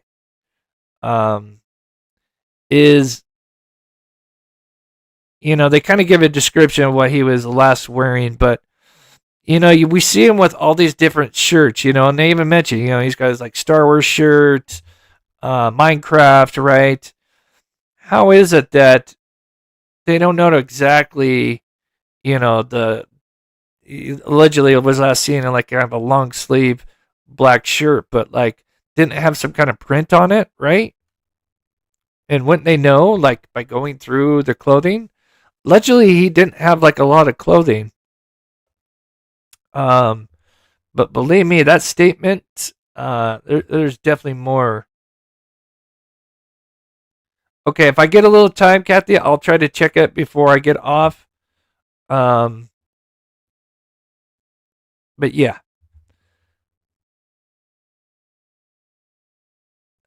Anyway, let's see. Christopher's mother. Okay. So they showed. Don't know exactly off the top of our head. Okay. Proof of life comment, even though he had. Yeah. So just to finish off with the garbage can thing, whether it was him, let's just play this real quick. Yeah. Which did he tell you about that? About what? That his little comment, he hadn't seen proof of life since Friday or Insinuating Thursday or Friday when I last saw or heard from my son. Yeah, I'd heard about that comment. I mean, he hasn't said it to me, but I'd heard about the comment. But see, this is where, like, truth be told, this is where everything needs to come out. He already knew that there was proof of life. He knew there was proof of life prior to that. He started some shit. It caused a fucking stir. It caused a meeting. They showed him a video, Texas Roadhouse. They showed when they walked out of Texas Roadhouse. Yeah. He had seen a video of Sebastian at the fucking house Sunday night, taking the fucking trash out. Right. Audio from inside my car. Yeah. So, okay, so you guys got... Do you see the frustration where we have with your client? Yeah, I do. But it's nice to have like a conversation with you instead of having to get everything, you know, everywhere else. Definitely. And we went home straight from Texas Roadhouse. And we were home for approximately 15 minutes before he took the trash out. And he is on video, and the FBI was able to clear it up and confirm that it's him.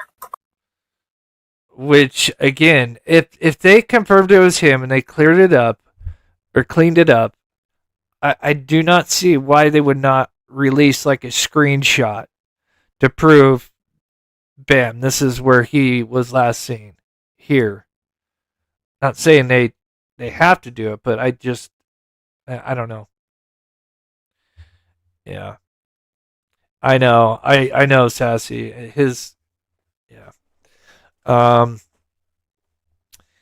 Anyway, but yeah, very suspicious that she notes that the mannerisms that he's running, you know.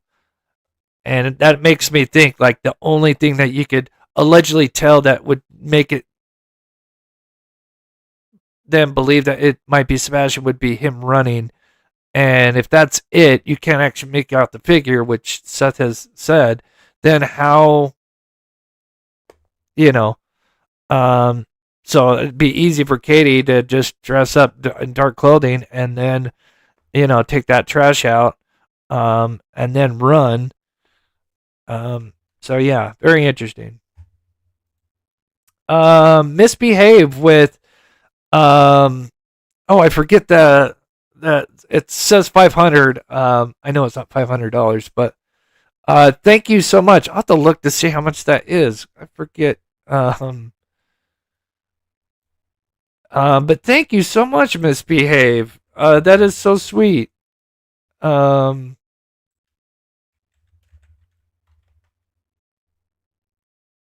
Norwegian. That's what it is. Krone. Oh, that's what it is. Oh, $50. Okay. About $50. Thank you so much.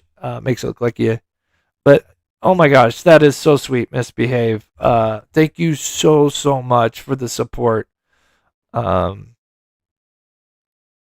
Sassy's on it. Thank you. I know, I get those denominations once in a great while, and then I forget where. I know some of them by heart, but the NOK, for some reason, I always forget. But thank you so much. That's so sweet. Yep, that's right, Charlene. Right. It's a great observation. Okay. Two last things here, because we started at 6, and yeah, going a little bit longer. So we talked about, Katie after the 3 a.m. and what she did in the morning. I do want to correct something. Now, there still could be another scenario that we don't know, but we know that she was seen on this camera, one of these cameras. And from what I understand, is she was actually seen. Let's see, do I got it?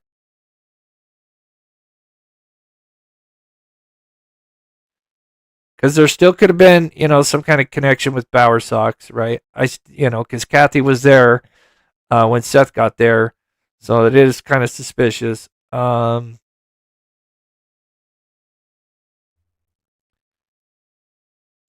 right, but it's possible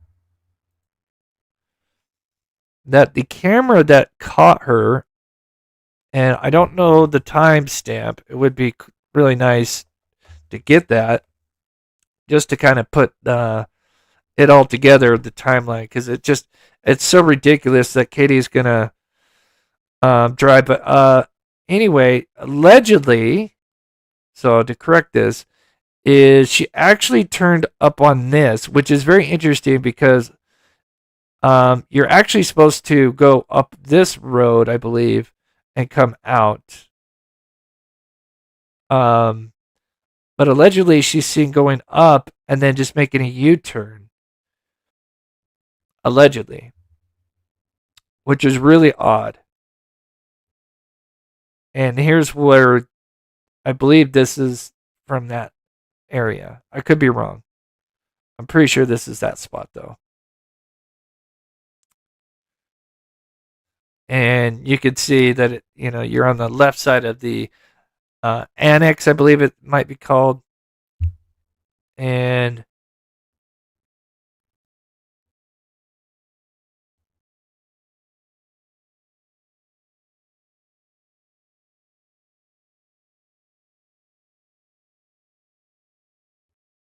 so yeah, you'll see that there's a camera there. Looks like a couple of cameras maybe. Yeah, I'm sure there's probably others as well. But allegedly, she was seen doing this.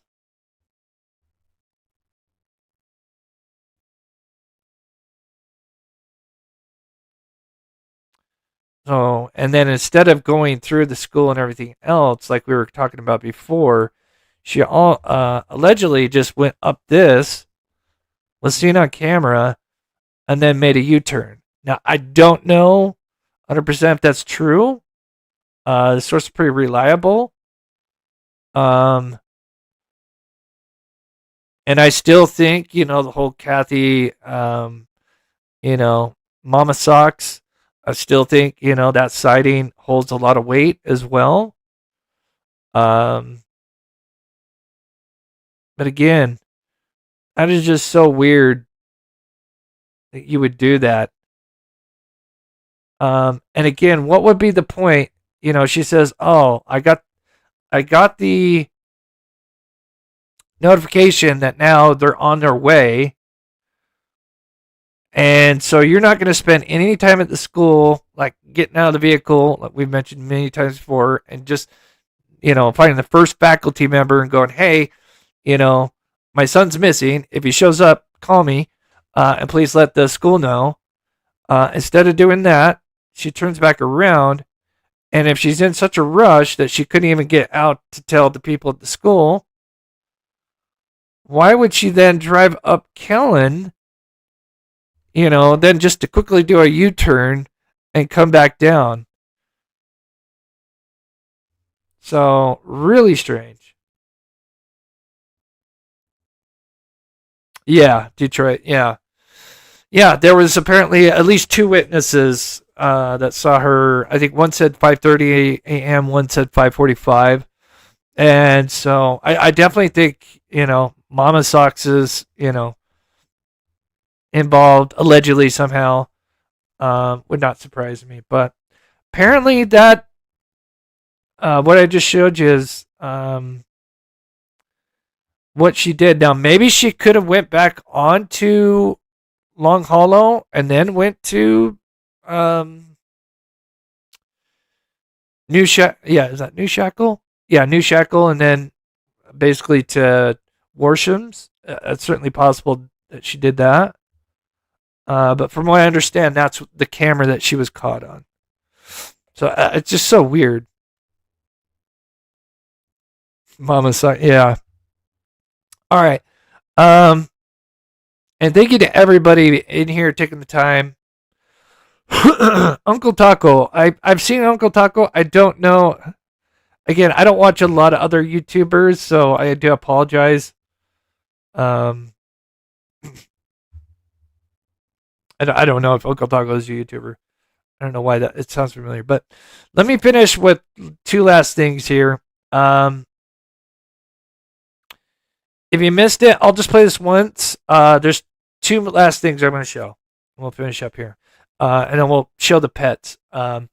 But I finally got an image. If you missed it on Monday, I finally got the best image that I'll probably get unless I actually get a screenshot from a daytime shot from the actual camera itself. But highly doubt that'll happen. But finally, I did get probably, it's still not 100% the right angle, but it is damn near close. And so if you missed it, because the angle is everything when you're trying to overlay the 3 a.m. lights. Angle, it is everything. But if you missed it on Monday, and I still need to fix this. I didn't get to fix this, so it's still jumpy. But just watch Subject 2. Again, I still got to fix this, but I'm able to line it up because I actually have the floodlight there, which is pretty cool. But again, but watch Subject 2. Watch where it disappears. We have the gazebo. And again, angle is everything, right? Because, that camera and my other overlays, I had to use a camera view that was a little bit more over to the west. And that's not the proper angle. Now watch, Subject 1's going to move off. How do they say that this subject is anchored when it's literally moving? Anyway, now I'm going to keep my mouse here. This is the edge of the gazebo. You got the ditch, I'm sorry, right here. And here in just a second, it disappeared right here.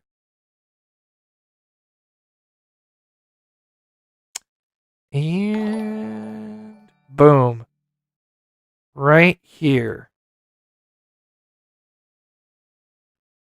So I'll be running that again, like I said on Monday. What I said on Monday, because again, I got this on Monday.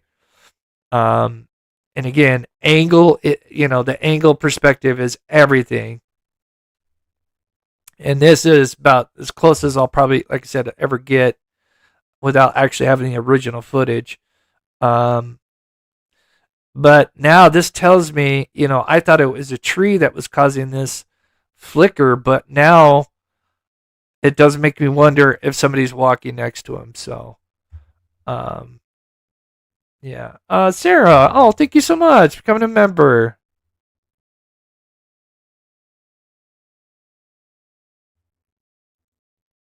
Oh, I was gonna say, it sounds familiar. Okay.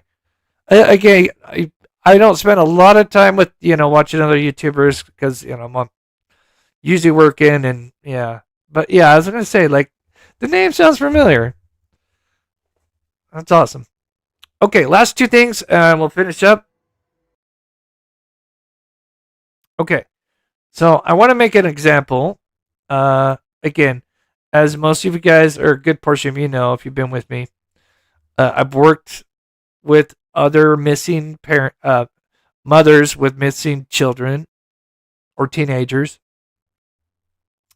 There's a case, if you're local to Tennessee or Hendersonville, then you probably have heard this. Oh my gosh. Misbehaving with 10 mob crew memberships. That is so awesome. Misbehave. Thank you so much for the support. And if you did get gifted, if you could please thank Misbehave. That is so sweet. Thank you so much. We're doing some stuff with the members. So that's really fun. That's awesome. Okay. And I promise we're going to end on a big note here. Thank you, Misbehave, so much.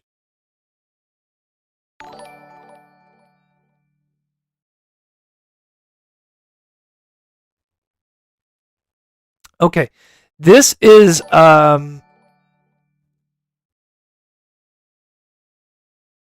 James Geistwicki, and I'm sorry if I mispronounced his last name. He went missing on November 3rd in Hendersonville. I think he's 24. So he went missing. He's also autistic. And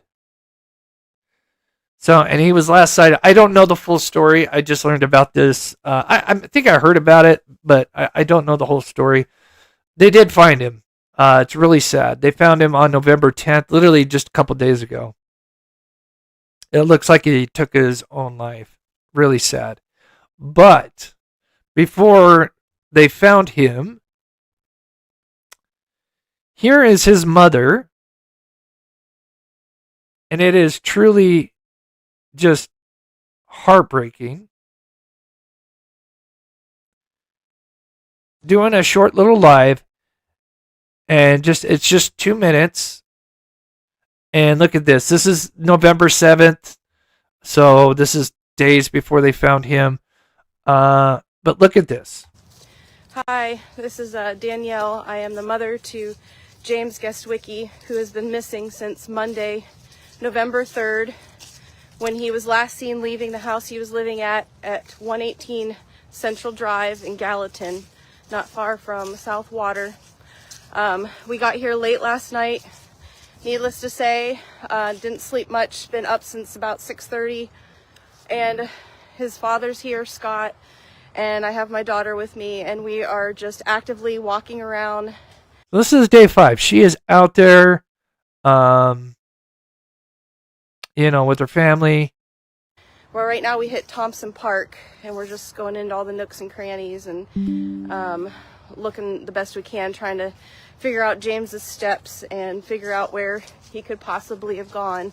It's really, really, unless you've been in this situation, you just don't realize how far encompassing a search is, because, you know, on foot, he was on foot. And my baby's been gone for 5 days now. Look at the raw emotion. Like there's no acting. There's no this again, and I've experienced this especially with Amy, Aiden Clune's mother. Oh, it just it tears my soul apart. And I need to know where he is. So please, if you're local and you know anything about setting up a search party, please get with me. My number is 251-955-1919. 251-955-1919. I really would appreciate help forming a search party. He is autistic. He is not the kind that can't communicate. He's very high functioning. We are very concerned. This is very out of character. We went to his place and got his stuff today, and was looking through all of his things and opened up a note, and it said, "I love my mom" on there. He loves us. This is not like him. If you know anything, please just let us know so we can find him. Thank you. We need your help. It's heartbreaking. That's a real mother looking for a child. That's what an innocent parent does. Oh, this is so hard. It just knows that's what I'd gone through, especially with Amy. Candace Cooley, again, she, but Amy, it reminds me a lot dealing with Aiden. Just breaks my heart. Begging for help. And this is what, again, Sebastian's in that 1% where, he has that national attention, where you have cases like this going on every day. And what they would do to just have a little bit of attention, a PI, anything. It shows you, the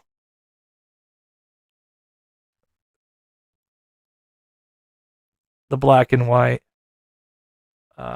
between her and these monsters.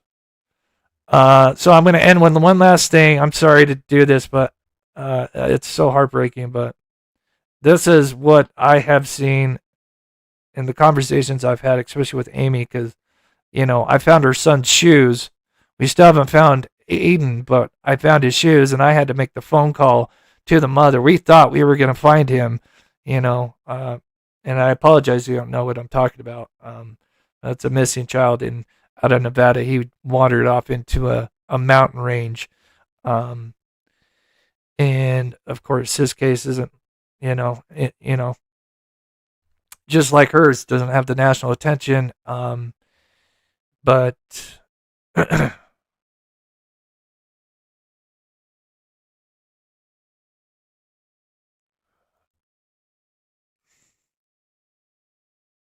Who it is? The time. So I'm just going to leave on this right here. This is this piece of garbage right here. Oh, I'm so mad right now.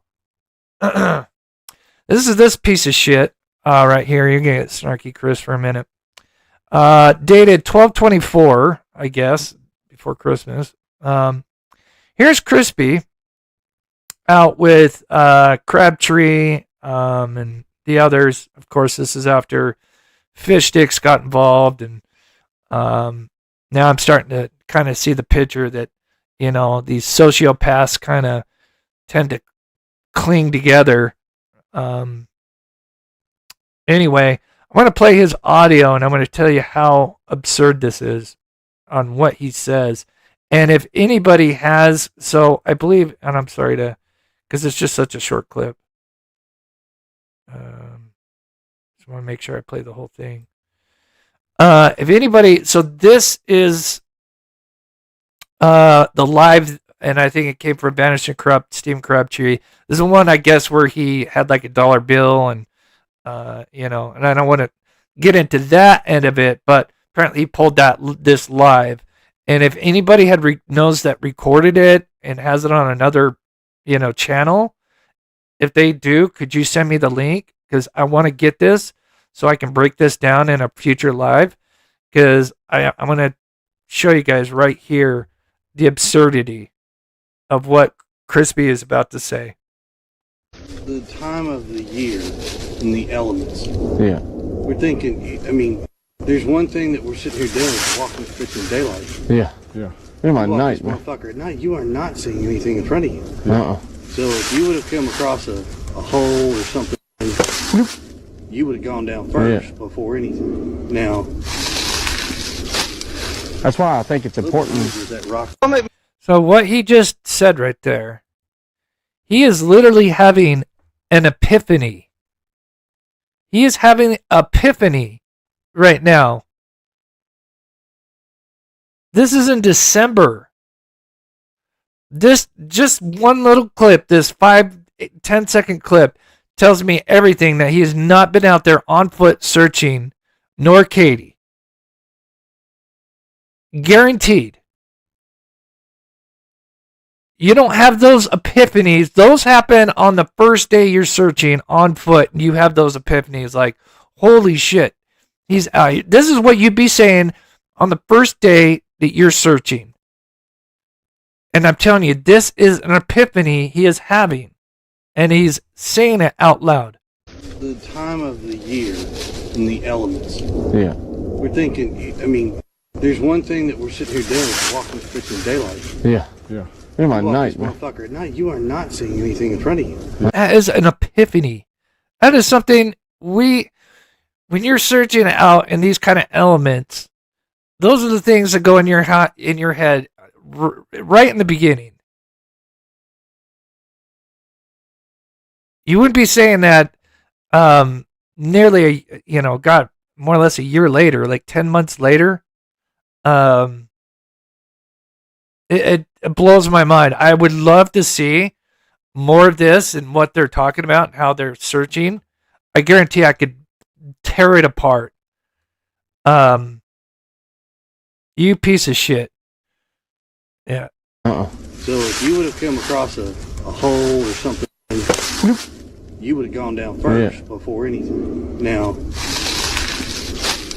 that's why I think it's important. That rock come at me sideways. Blows me away. Blows me away. I can't believe it. But yeah, if anybody knows, because I know he took that live down because at the beginning I don't want to get into that. That just takes away from Sebastian, but I would love to see that live just because I'm sure there's conversations in there where there's a bunch of epiphanies just going on and clearly showing that this is probably the first time he's literally out there like in the woods. I would not be surprised if that was his first time like literally out in the woods searching. And of course this is all because Crabtree's live and and this is where the infamous drone picture of them, posing and everything, the absurdity of that, as a drone operator myself and thinking like, as I'm bringing it back in, I'm going to have Amy and we're all going to, pose and stuff. And again, I've talked about, it's not like it's all serious, the entire time, but again, it's absurd. But yeah, when I saw that clip, I'm just like, holy shit. This guy's a tool. And I know epiphany is probably a big word for this little man, but you literally just had an epiphany and admitted it, and you're not even realizing how. Again, as somebody who's been active in searching, these are things that you hit on day one, and then, Anyway, a photo op. I hope they do, but I don't know. I'll tell you. Katie's background. Ooh. Not good. Not good. I can't say much, but I'll leave you guys with this little hint. Think of Patsy Ramsey when she was live and she could barely form words. And I'll just leave it at that.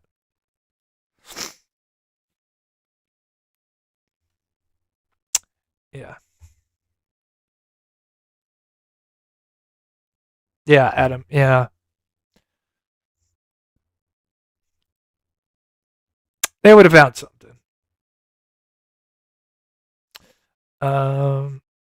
But yes, thank you to everybody in here. You guys have been wonderful. Okay. Let me see. Oh, pets. Oh, don't go anywhere yet, especially if you remember.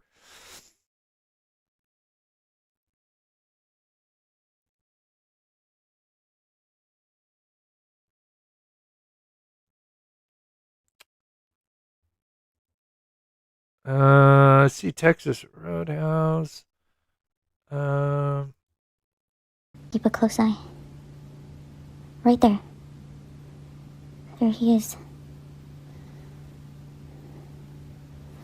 And now I believe he got into a car, and that car just drives off. Okay, that's oh,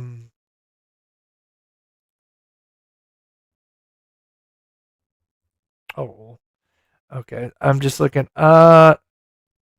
Kathy, did you send me something? I don't see something from you, Kathy.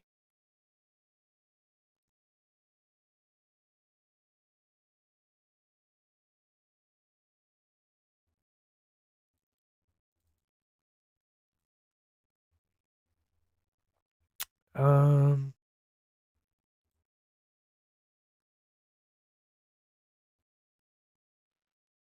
or is it that one? Oh, okay. I think okay. Is it a TikTok, Kathy? Oh, okay. It's that TikTok. I don't know why. Um,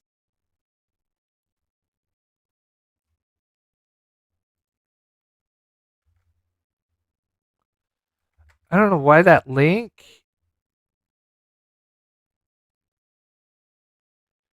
I don't know. Maybe you have to send me the link. I don't know why it's not popping up. Anyway. I do see it, but I just don't. For some reason, the link's not popping. Yeah. Oh, thank you. Um, yeah. So pet photos, real quick, for the members.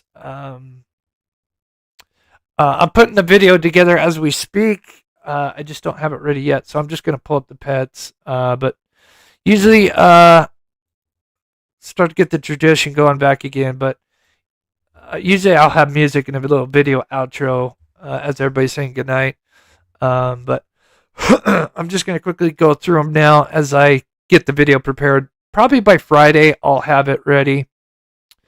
But we got Bella, we got Boo or Bo, and we got him next to his painting, and that's awesome. We got Moo Moo. We love to have unique pets.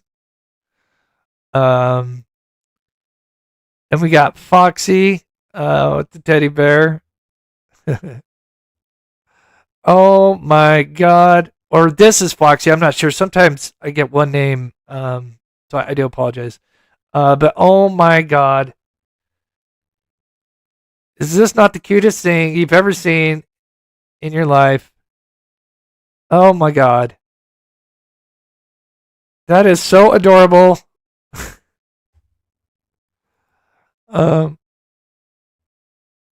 See on the iPad? See on the. It's so funny how cats love to get on your electronics. I had a laptop when I was living in Ohio with Baby Beef. And second I closed that thing, well, even when I had it open, of course he'd get right on because he knows I'm working on it, and he'd go right onto the keyboard. Or when I closed it, then he would run over and lay on it. I know part of it's probably for the warmth, but for the attention. We got Jackson with the Halloween Maverick. Oh, so cute. We got Oliver, little tubby guy sitting. He's not tubby. Sitting. Beautiful. I believe this is Peaches. Again, I was getting the names. I wasn't as focused as much as getting these. We got Ted or Tedward. And then whoever sent this in, I just got this. Oh, such a cute coat. Careful with those bells. I had a cat that had one of these bells, and it bit into it, and it got it stuck on its tooth, and was freaking out. Yeah. So if I ever have a cat, I don't do the bells anymore because somehow I don't know. Maybe it was trying to bite the bell, and it got one of its teeth caught in the hole, and it was literally stuck. So, and it's just freaking out, and it was a nightmare to unhinge the bell off the tooth. Oh my gosh. So I don't ever do them. Just email me, Sarah. This is for the members. Just kind of a perk. So if you're a member, if you want to email me a pet, join the mob crew, outlook.com. All right, guys. Thank you so much for tuning in. We will see you guys hopefully tomorrow, if not Friday. There's anything else? And then we'll definitely try to work in some other cases so it's not as stale. We try to do it for the members, Uncle Taco. But that's the email right there, and it's in the description. So, Mods, Sassy, Lisa, I